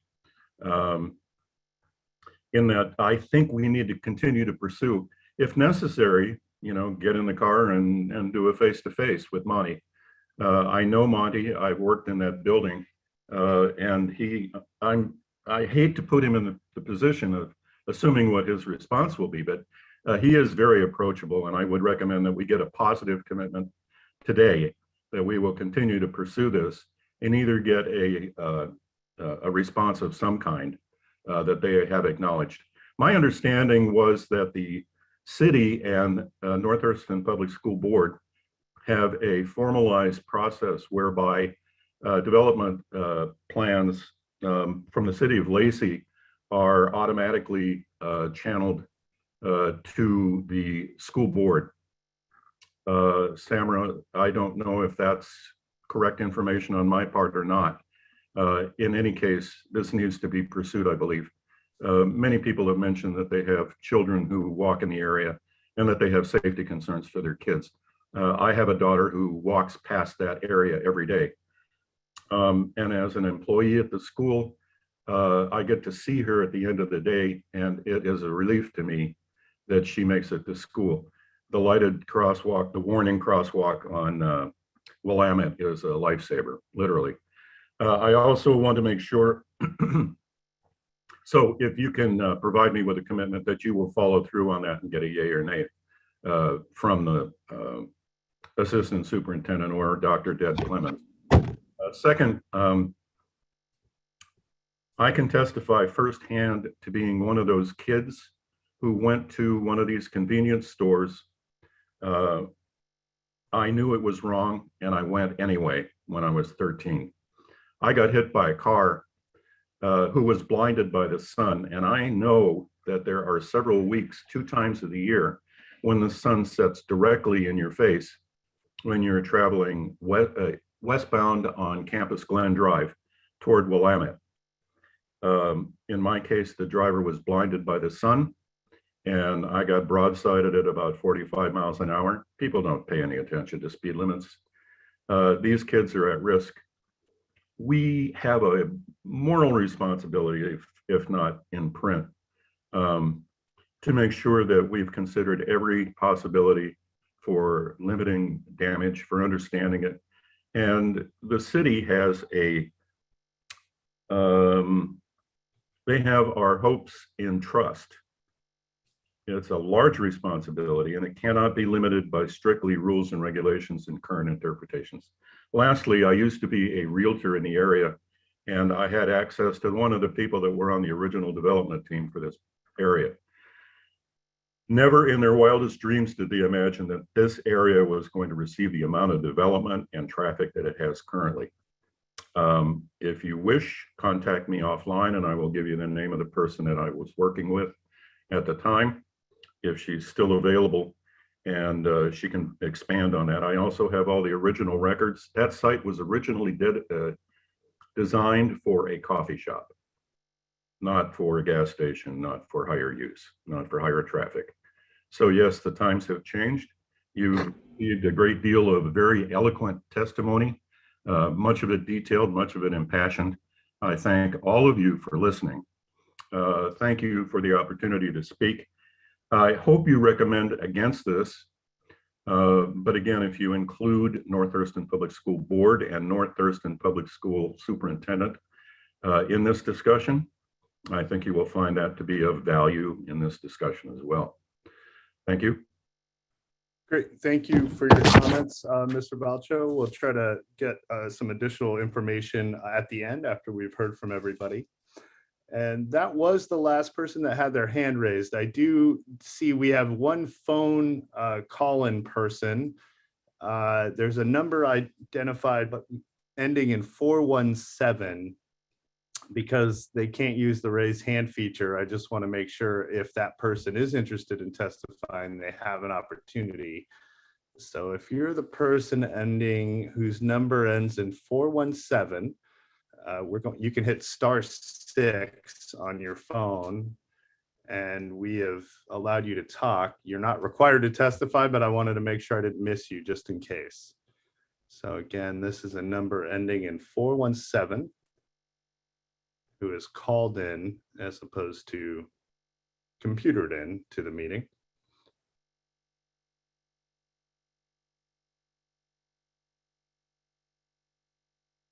And our end indicates that talking would be permitted, but you would have to hit *6. We'll wait just a moment here.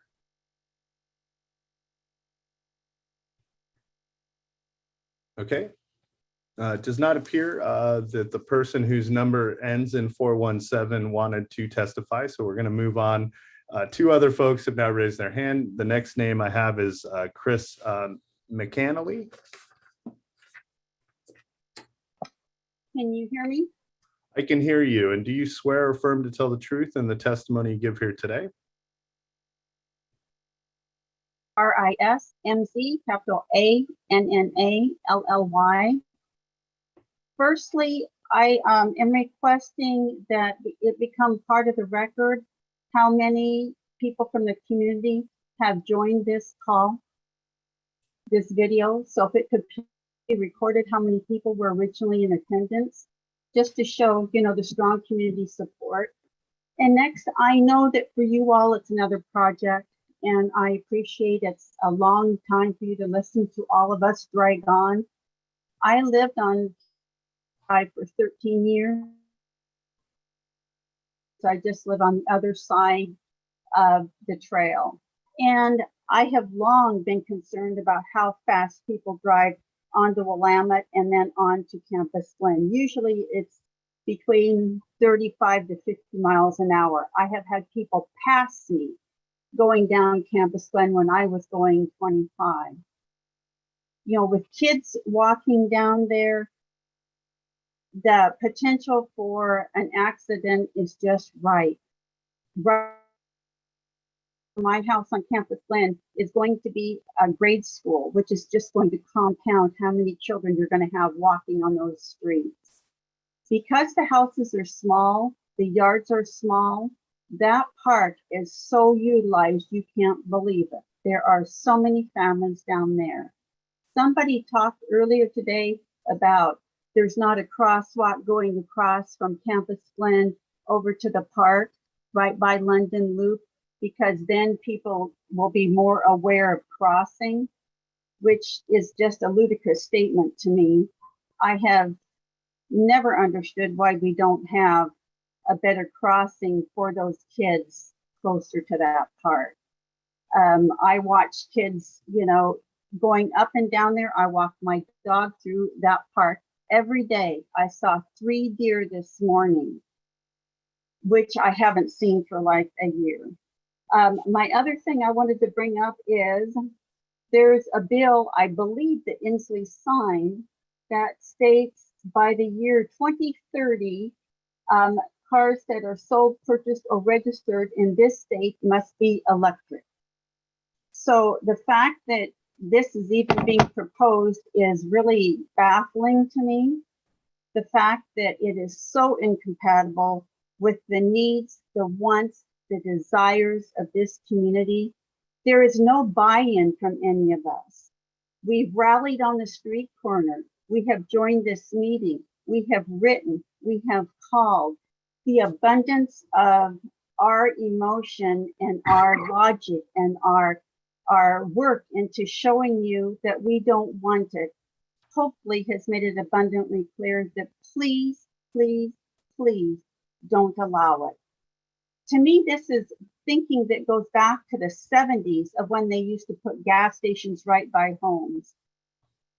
I just can't imagine. I mean, it's been very difficult with you all allowing all of those warehouses to be so close to this residential area.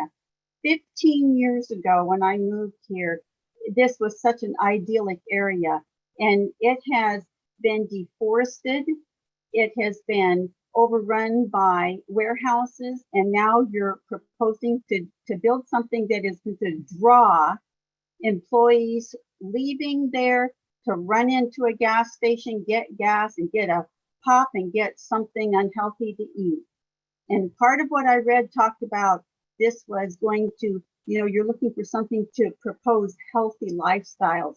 Well, I have never known a fast food place to ever have healthy food choices that are very abundant. So with those things being said, please don't allow it from the bottom of all of our hearts. Thank you. Great, thank you. And I note that the recommendation I produce will include an exhibit list, so it will clearly indicate the quantity of public comments. I will summarize testimony that I heard, and I will indicate that approximately 60 members of the public had initially attended the meeting. So that will be part of the record. Next, I have Ty Hill is the last person whose hand was up.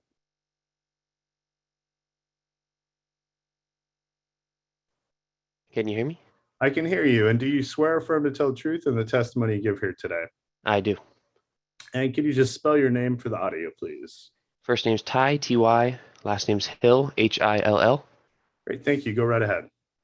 I'm a 28-year-old dad with a 3-year-old son. His name's Theo. He goes to the park pretty much every day. Him and I walk there. We live on London Loop, so we walk down that road that it's going to be proposed to be built on. And my main concern is obviously safety concern with more traffic and any emissions that might come from the gas station if they were to flow toward my house, which is just a few hundred feet away.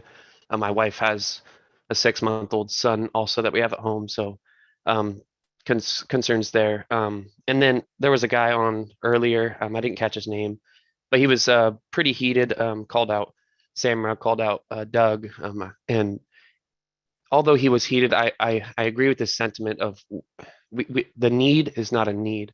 We all go to Costco. I think that's pretty straightforward, and everyone gets their gas at Costco. So to have a gas station right in our backyard is just very unwanted. And I plead just to not let this go forward, please. I want my kid to feel safe no matter where he goes. If he ends up going to the new elementary school someday, I want him to be able to walk there and not have to have that extra worry in my brain and my wife's brain. And hopefully we raise more kids in this area and they can all feel the same. So there's a reason we moved here in the first place. We loved it back here. We're kind of tucked away from I-5, and people can go toward I-5 if they want their gas. And but that's all for me. Just a concerned parent. Great, thank you, Mr. Hill. Okay, so that was the last person who had their hand up. So what we're going to do at this point, I'm going to go back to, I'm going to start, I think, with city staff at first to clarify a few things. I've been taking notes, but Ms. Seymour, there was some specific things that came up that maybe you can speak to. One had to do with a couple very specific code citations. One was 1637-070, I think H2, and the other was 1636-020. I don't know if you had an opportunity to look at those, but I have not. I've been taking notes the whole time, but maybe you can speak to what those provisions say and clarify about those to start. Of course, yeah. So I'll first address 1637, I think it was 020 or 070. 070, yes. So I think that particular individual who was providing testimony about, she referenced both the, comprehensive plan, the city's comprehensive plan and the Northeast plan. And so I wanted to just clarify that this property and Meridian campus in general is part of the, or is within, I should say, the Hawkesbury planning area.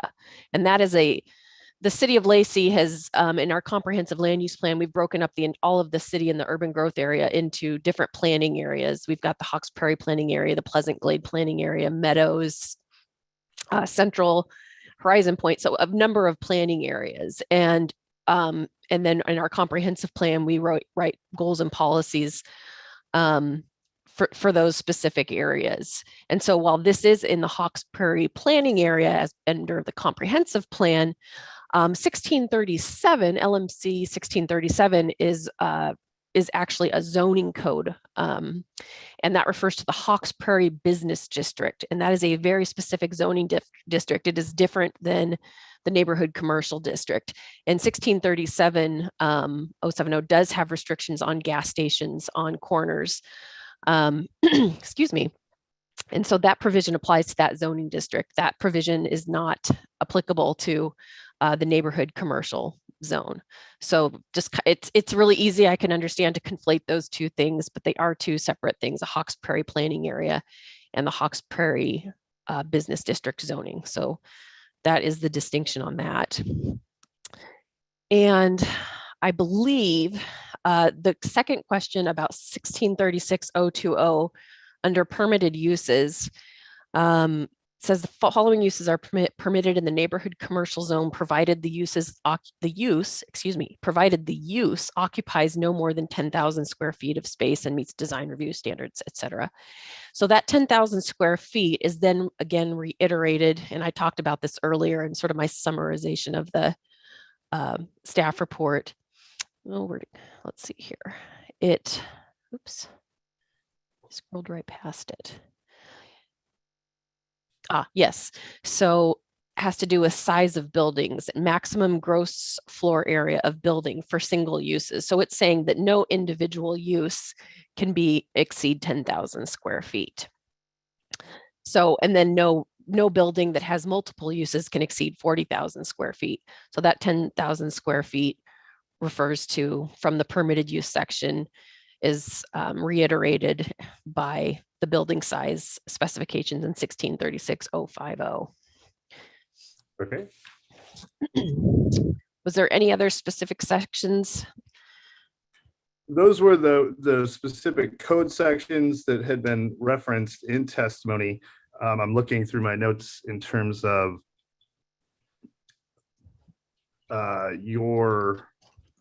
someone had talked about, or maybe you had referenced it, and then later someone asked that there were comments from ORCA, ORCA being the Clean Air Agency, and someone asked if there had been additional comments. I know there were some initial comments back in March of 2021 from ORCA that were probably available in the packet, but then did other comments come in from ORCA or a study of some kind later?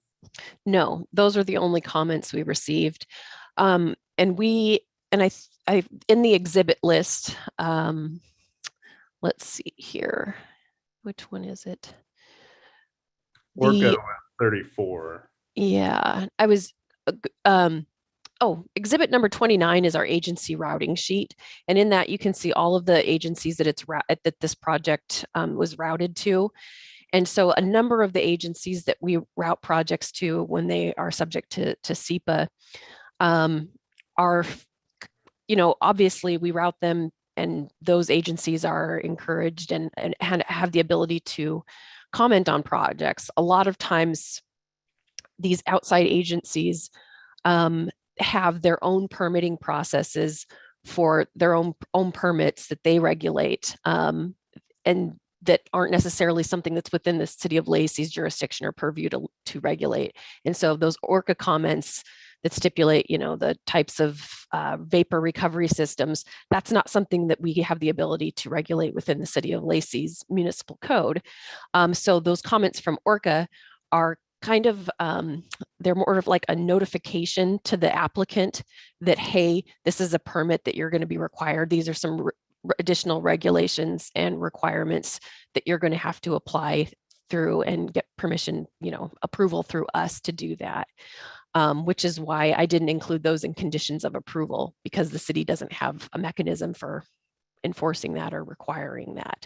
So there was no additional comments. Those are the comments, and there's kind of a, for lack of a better term, courtesy to the applicant to know that, hey, this is an additional step that you're going to have to take before you can, move forward with your project if it does in fact get approval. So, and then that, because he brought up the transmittal memorandum, I think maybe it was Mr. Valcho that had asked, but looking at the transmittal memorandum, I don't see North Thurston Public Schools specifically listed, but you had testified to reaching out to them. Can you just clarify that? Yes, typically we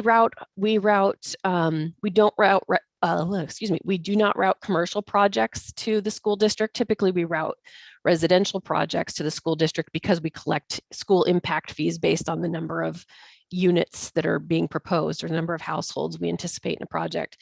In this particular case, we heard feedback very early from folks with concerns about the school district, and also given the proximity, we thought, well, it's probably a good idea to reach out to the school district. So I myself have reached out to individuals at the school district and brought them up to speed on it. And they, and as well as we have other staff members who reached out into, to Monty Sabin was the name. He was made aware of this. It was discussed with them, and after considering, discussions with staff and reviewing and looking at the materials that we sent them, they specifically, said that they were not going to provide comment on the application. So, okay. Let's see. Maybe you know the answer. I don't know the answer. Someone had asked about background checks on the principals when people apply for things. Yeah, that's one of those things that's outside the city's purview of doing, background checks or financial feasibility on. That's just not things that are within our regulations that we can regulate. Yeah. And then let's see. Sorry, looking here. Just a more general in terms of the impact studies that are used for collecting impact fees. Someone had expressed concern about whether or not they account for inflation. Maybe if someone can give just a sort of basic overview of how those impact fees are, how that works, those studies and fees, what the process is. Sure. Go, Chris. I see your hand. Yeah, I can at least address the Sorry. fees. Chris Stolberg for the audio. Just want to make sure it's clear. We're moving on to a new person. So Chris Stolberg, once again, you are who? I'm a transportation engineer for City of Lacey. Okay, go right ahead, sir. So at least for our traffic impact fees, they are they're actually paid before the building permit is issued, and we update those annually based on the engineering news record. It's like a construction cost index. So based on that, we will increase those fees. So and we do that annually in July. So for this project, if they haven't paid those fees by July, we'll increase them in proportion to the increase in cost of construction. Sure. Okay. So to be clear, the fees were not something that were set in stone 40 years ago, and they don't go up. There's a study that was the base, and then there's an annual adjustment, and then developers pay the fees at the time they're getting building permits or site development permits, correct? Correct. Okay. So that clarifies, I believe, that issue. While I have you, several people had expressed concern about, well, the fact the traffic study related to a different, daycare proposal, but then also not accounting for Campus Glen being extended and the Amazon or other processing warehouses that have gone in the area. But can you kind of speak to the general issue there? Yeah, so for I guess with as far as the traffic generation goes, there are different rates for different land uses, but there's not really, as far as like where that traffic is going, that's all based on a model that the Thurston Regional Planning Council maintains. And that doesn't differentiate between land uses. So what really matters is the volume of traffic that the site would be producing, as far as figuring out where those trips are going.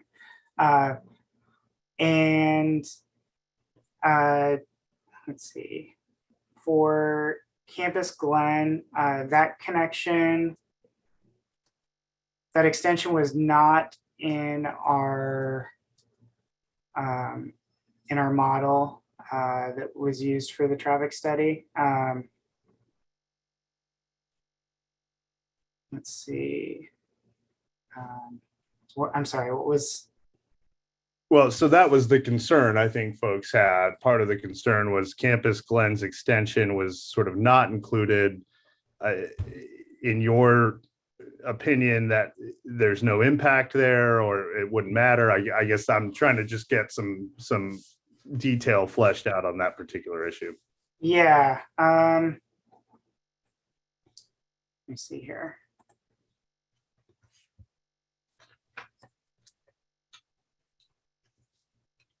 So given the volume that's currently on Campus Glen, I'm not concerned with the additional volume from this project. We have done more recent traffic counts at that intersection, and there isn't a dramatic increase in volume since that connection has been completed. And I believe actually that the traffic count that was used in the study was after that connection was complete. Also, so I know one of the concerns was new development in the area. So with the traffic impact analysis, any previously approved, they have to take into account any previously approved projects in their traffic volume. So like a lot of the warehouses that have been built in the last couple of years or are being built now, those were included. The volumes from those projects were included in that traffic study. And so to clarify that point, if something has been approved, even if it has not been built yet, when a new project comes in and someone says, hey, I want to build something, and they are required to produce a traffic study of some kind, that traffic study needs to account for the numbers that were sort of approved on those previously approved projects. Let's say it was 200 new PM peak hour trips for a warehouse or something. When you're looking at the new project, you have to pretend that all that traffic already exists. Is that an accurate sort of way of explaining that? Yeah, that's correct. Okay, let's see. The next one you might know the answer to was someone had asked about the Willamette and Campus Glen roundabout and when that's being built. If you happen to know the answer, I'm sure folks are interested. Yeah, so we have the funding now for the design of the roundabout. So we're expecting to start that early next year. And then the construction will probably be a few years after that. It kind of just depends on when we're able to secure the funding for it. But it's within the sort of 5-year horizon of the city's TIP or TIP, the Transportation Improvement Plan. Yeah. Okay. Any other things you wanted to comment on while I have you on the line? No, not that I can think of right now. One question that Ms. Bard brought up that it's fairly easy to answer is apparently there's been some comments made by some folks out there that police can't ticket speeders. Yeah, that's incorrect. It's a public street, so they can be ticketed. I don't know that confusion might come from we have some no truck signs on Campus Glen Drive, and those aren't enforceable under our city code. So but they can, but they're public streets, and the police can certainly ticket speeding on public streets. Yeah. Yep. Okay. Great. Thank you, Mr. Stolberg. Ms. Seymour, did you have other thoughts? I wanted to see if Mr. Christensen had any comments, and Mr. Stiles before we go to the applicant, but. Sure. I did just want to make just kind of clarify a couple of things that I heard come up in the comments several times.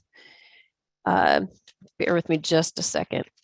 I somehow managed to write my notes not on sequential pages, so bear with me just a moment.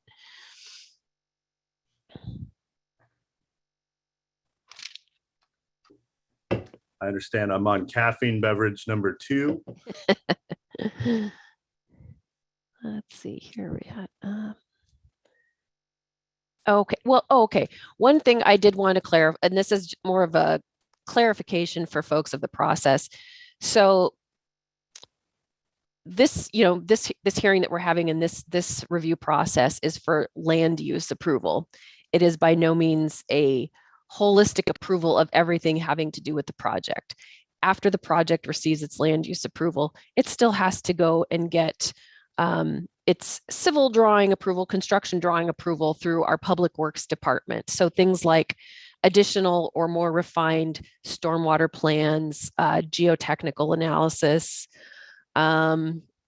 Sometimes that includes traffic, probably not in this project, but so those additional studies that you submit for your land use approval, they have to be sufficient to approve it for land use, but they're not necessarily the be all end all of a project approval. There are additional review processes, civil drawings, building permits, grading permits, and then those additional permits that I talked about from other agencies like the Department of Ecology and ORCA are the two off the top of my head that I can think of.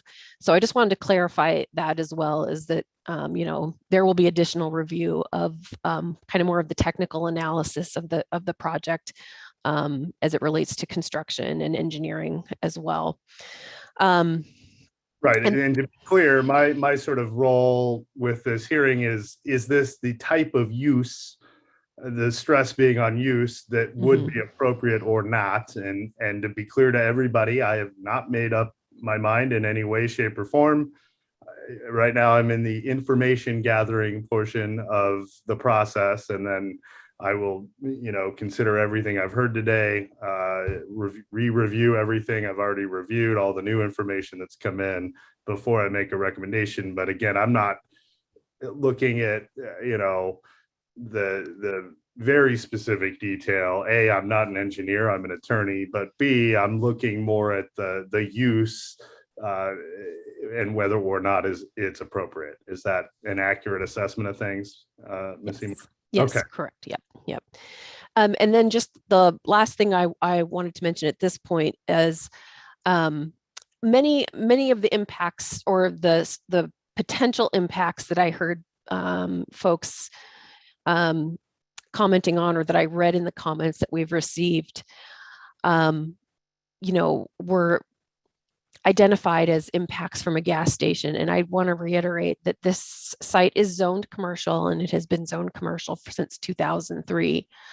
While the gas station use in particular is requiring this conditional use permit, there's probably dozens of uses that could go in on the site that wouldn't go through the conditional use permit and might have similar impacts in terms of, like we talked about with traffic and deliveries. Most commercial uses, especially if they're retail or service, also generate commercial trucks.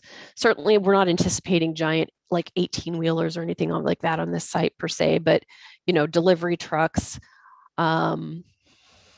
those types of uses are going to be similar with any type of commercial use that's used on that site. It's not exclusive to gas stations.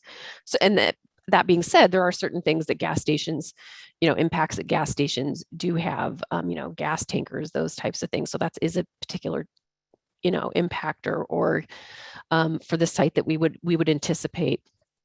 I think one of the recommended conditions of approval had to do with pedestrian scale lighting and canopy height. So those are the types of things that when we look at neighborhood compatibility, that we want to make sure that we're ensuring that this site and this use is designed to consider. Pedestrian scale lighting isn't necessarily a requirement of commercial sites, but again, when we have something in close proximity to residential uses, we want to make sure that we either avoid or lessen those impacts as best we can. And I feel, things like increased landscaping, the pedestrian plaza. I don't think I've mentioned that earlier, but the pedestrian plaza on the southeast corner of the site, limiting the gas station canopy height so that it, wouldn't necessarily serve things like your big 18-wheeler rig. Although I think that the angles of the site getting in and out, which is going to prohibit, those bigger trucks as it is. But, we want to make sure that we've got things in place that can address those concerns about compatibility. Okay. I was going to go to Doug Christensen briefly. I wanted to give him a quick opportunity to clarify a remark he had made, and then I wanted to ask him about the geotech. So if we can unmute Mr. Christensen. Thank you, Mr. Christensen. And can you again clarify or remind everybody your role here at the city? I'm the water resources engineer for the city. Sure. And so I think the point that I was going to get clarification on was someone had expressed concern about a comment related to stormwater. And I wanted to give you an opportunity to clarify your comment there about the sort of before and after, if you're familiar with what I'm talking about. Yeah, I don't remember the exact comment, but for land use stage, we look at the stormwater plan to make sure that it's feasible on the site and that it can meet the stormwater design manual, which is our local regulations for stormwater. So that's what I look at in assessing a project like this. And their preliminary stormwater plan meets that criteria. So it's okay to move forward. We get into the details more during the civil plan review that we do in Public Works. So we'll iron out some of the details at that point. And there was some concern about the use of a previous geotech report, and there was some testimony and concerns about if you're using a geotech that was related to a different proposal, is that okay? What does that mean? And B, because this is a gas station, specifically, concern about, there will be large holding tanks underneath the ground. Has that been accounted for? And also, the types of larger trucks that would need to be used to fill up the underground tanks, et cetera. Has that been accounted for, or where in the process would that occur, et cetera? If Tom Stiles is the better person, fine. I just was hoping to get a little clarification on those issues. Yeah, the earlier stormwater report is adequate for the stormwater management analysis. But the underground tanks are really out of my purview. I don't know if the analysis was adequate or not for that purpose. Okay. And perhaps Mr. Stiles can provide further clarification, but did you have anything else you wanted to add, Mr. Christensen? I don't believe so. Okay, thank you. And Tom Stiles, did I swear you in earlier? I'm trying to remember if we heard from you. I did, okay. And could you remind us your role here at the city? Yeah, I'm the city's development review engineer. Great, and thank you. And now I do recall we did hear from you earlier. It has been a long day, but if you can just sort of speak to the studies and any further review that might be required and those particular issues. Well, I might be wrong on this, but I think what usually happens with something like this, that it would still be part of our building permit process, kind of looking towards Samra or maybe Terry, so that because we're still going to have a permit in that's going to be talking about the fueling and the building and all that. And as we kind of talked about earlier, the fueling portion of this also goes through scrutiny through Department of Ecology. So anyway, I mean, usually whenever you're talking about like the fueling trucks that come on site, that's really something that's on the applicant, that they need to make sure that their paving section that they put in to allow vehicles to come on the site is going to work. Otherwise, they're going to be fixing it, But I'm with Doug. I mean, I haven't seen anything specifically right now, that's addressing, the fueling tanks or like the road section for trucks coming on site. But you're saying that level of detail, there's additional review further in the process. Yes, sir. Okay. Yeah. Anything further you wanted to add, Mr. Stiles? Just confirming, kind of like Chris did, none of the fees have been paid right now. You don't collect the fees until building permit, until you want to get your building permit, and they will be increasing as time goes on. So that's really all I have to add. Okay, thank you. Terry McDaniel's name just got mentioned. I don't believe we've heard from Terry McDaniel, but let me just check with Terry and see. Anything you wanted to add? If so, I'll swear you in. Sure. Okay. Do you swear or affirm to tell the truth in the testimony you give here today? I do. And could you spell your name to the audio and explain your role here at the city? Yeah, it's TERRY MCDANIEL. Excuse me. And I'm the plans examiner. Plans examiner. Okay. Go right ahead. I was just touching on the tanks. We look at that in accordance with the International Fire Code and Building Code for seismic and restraint, things like that. Hold on one. I don't know if that's Ms. Seymour's computer or your own computer. We are getting a lot of feedback. Can we try to unmute you again, Mr. McDaniel?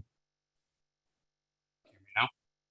Okay, that's much better. So you were saying, well, maybe not. With the underground, try one more time, Mr. McDaniel. So for underground tanks, we always look for anchoring for seismic and restraint as far as strapping being over the tanks, and we make sure it's in accordance with the International Fire Code.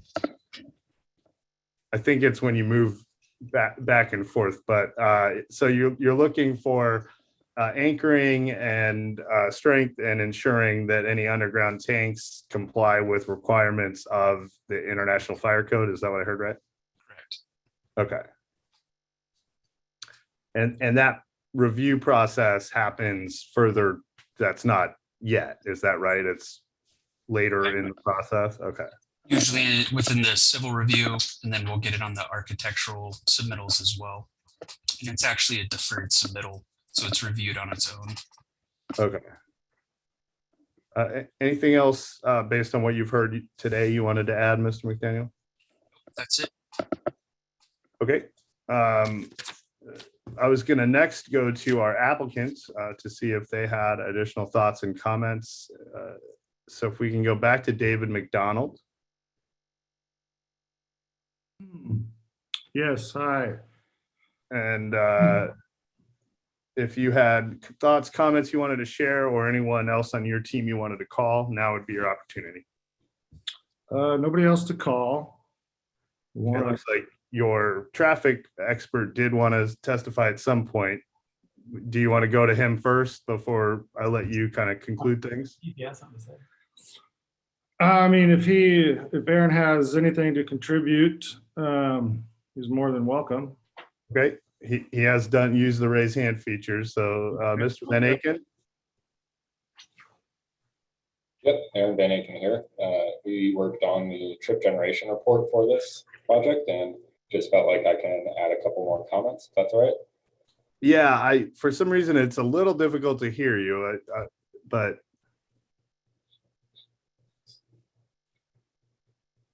so you had just said Aaron Van Aken, you worked on the trip generation. I believe you're with Heath and Associates. Correct. Can you hear me now? That's a little better. I'll try to be quiet myself. Go right ahead. Okay, so I just wanted to make clear that as the city pointed out, a full comprehensive traffic study was not required given the recency of the daycare TIA, which our firm had also prepared. We are still required to evaluate the estimated trips from the proposed gas station and compare against other permitted uses in the NC neighborhood commercial zoning. And so our trip estimates were based off the Institute of Transportation Engineering Manual, trip generation manual, and that's the national standard in traffic planning and engineering for estimated traffic volumes for new developments, and it's also consistent with city code. So we examined both a convenience market with and without a fueling station component, and in the manual there's over 60 samples of both of those uses. And what was concluded is that there's really no material difference in the trip estimates between the two. In fact, there's a slightly higher trip rate for standalone markets. So in other words, both a market with or without a gas station on average would have similar vehicular trip projections. And we also compared a few other uses that were outright permitted in the zoning, such as a coffee shop, fast food restaurant, both of which would not allow a drive-through. But they also had similar traffic volumes or slight nuances, such as a coffee shop would attract more traffic in the AM, quite a bit more traffic, but not so much in the PM. And lastly, for the traffic study for the daycare, that was prepared in May of 2020. We got counts, I think early 2020, and it was just around when Campus Glen was connected. I don't know exactly the timing of that, but our analysis included well over 200 new trips per hour through most of the study intersections, along with a background growth rate. And to put that in context, there was around 11 or 1,200 vehicles at Willamette and 34th. And in 3 years, we adjusted that with over 30 to 35% increase in traffic with a long list of permitted and under construction projects. So the level of service that Chris Stolberg referenced did take into consideration many of those in-process developments and would likely be comparable given the similar trip estimates. And lastly, I just want to point out that there are differences in the types of trips that frequent a site. So common trips for gas stations, those are typically convenience-based and spur of the moment. They're not necessarily new trips to the city, but vehicles already on the adjacent roadway. And typically 50 to 75% of traffic per ITE estimates are considered pass-by. So traffic already on Willamette that happens to use the site. So it's not creating more traffic necessarily. It will attract more traffic to the site, but on a whole, and consistent with the NC zoning, which is intended to create pockets of retail and commercial to reduce vehicular miles traveled within the city, this was determined that it could play a factor in that.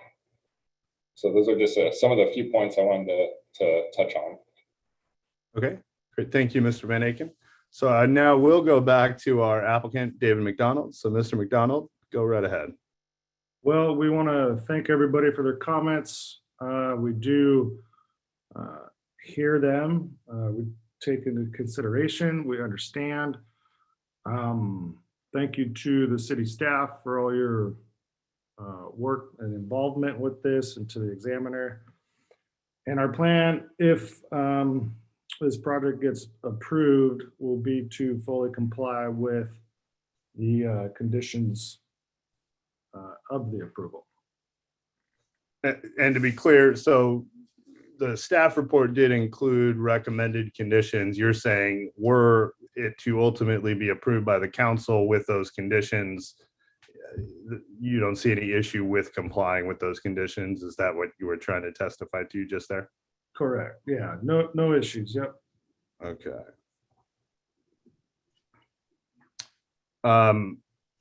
Again, I have not made a decision one way or the other, but part of my role as the hearing examiner when I make a recommendation is I believe I'm supposed to give a sort of time frame as to how long one would have to develop a proposal before a conditional use permit expires. That's, I believe, accurate.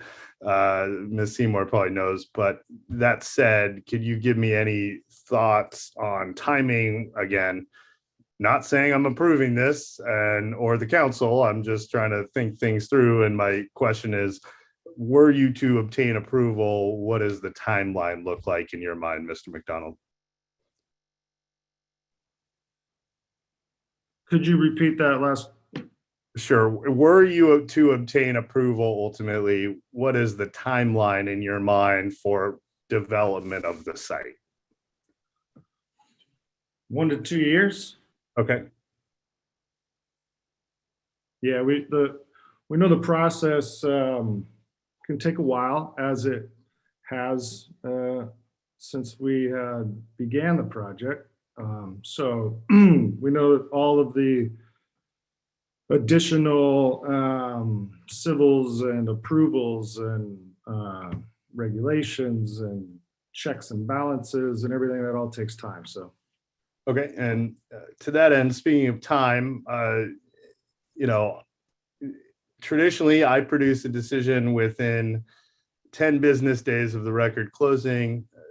That's in normal circumstances. This is an application that has over 1,000 pages and comments to review.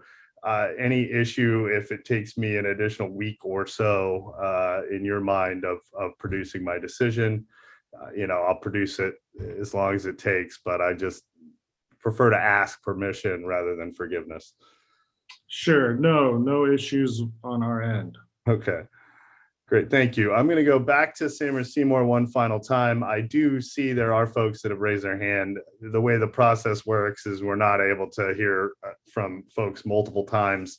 I appreciate your desire to speak, but I'm going to see on behalf of the city if anything, Ms. Seymour, you wanted to say or convey before we ultimately close the hearing today.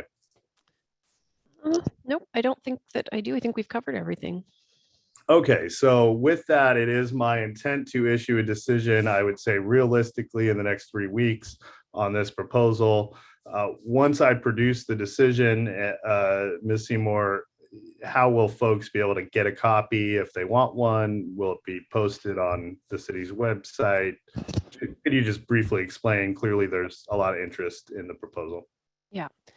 So all parties of record, anybody who's either commented or has requested to be a party of record will receive notification when the hearings examiner issues his recommendation, and that will be posted to the city of website. So you'll see notification as well as a link to the website where you can access that. Okay. Great. So I know it's been a very long day. I know it's been a process and there's a lot of interest. I really want to thank everyone for their patience. For one, thank those that took the time to participate in the process. and thank those that were available to answer my questions and trying to answer or get additional information on the proposal. So I'm going to take all of this under consideration. And again, my goal would be here in the next 3 weeks. So by May 3rd, I think would be that date to produce my recommendation, at which ultimately then folks will be able to get a copy of, and then the next step will be to go to council, who would then make the final decision. So that's the process. With that, we'll conclude today's hearing. Again, thank you, everybody. Thank you to our ASL folks that interpreted as well. Thanks to everybody else.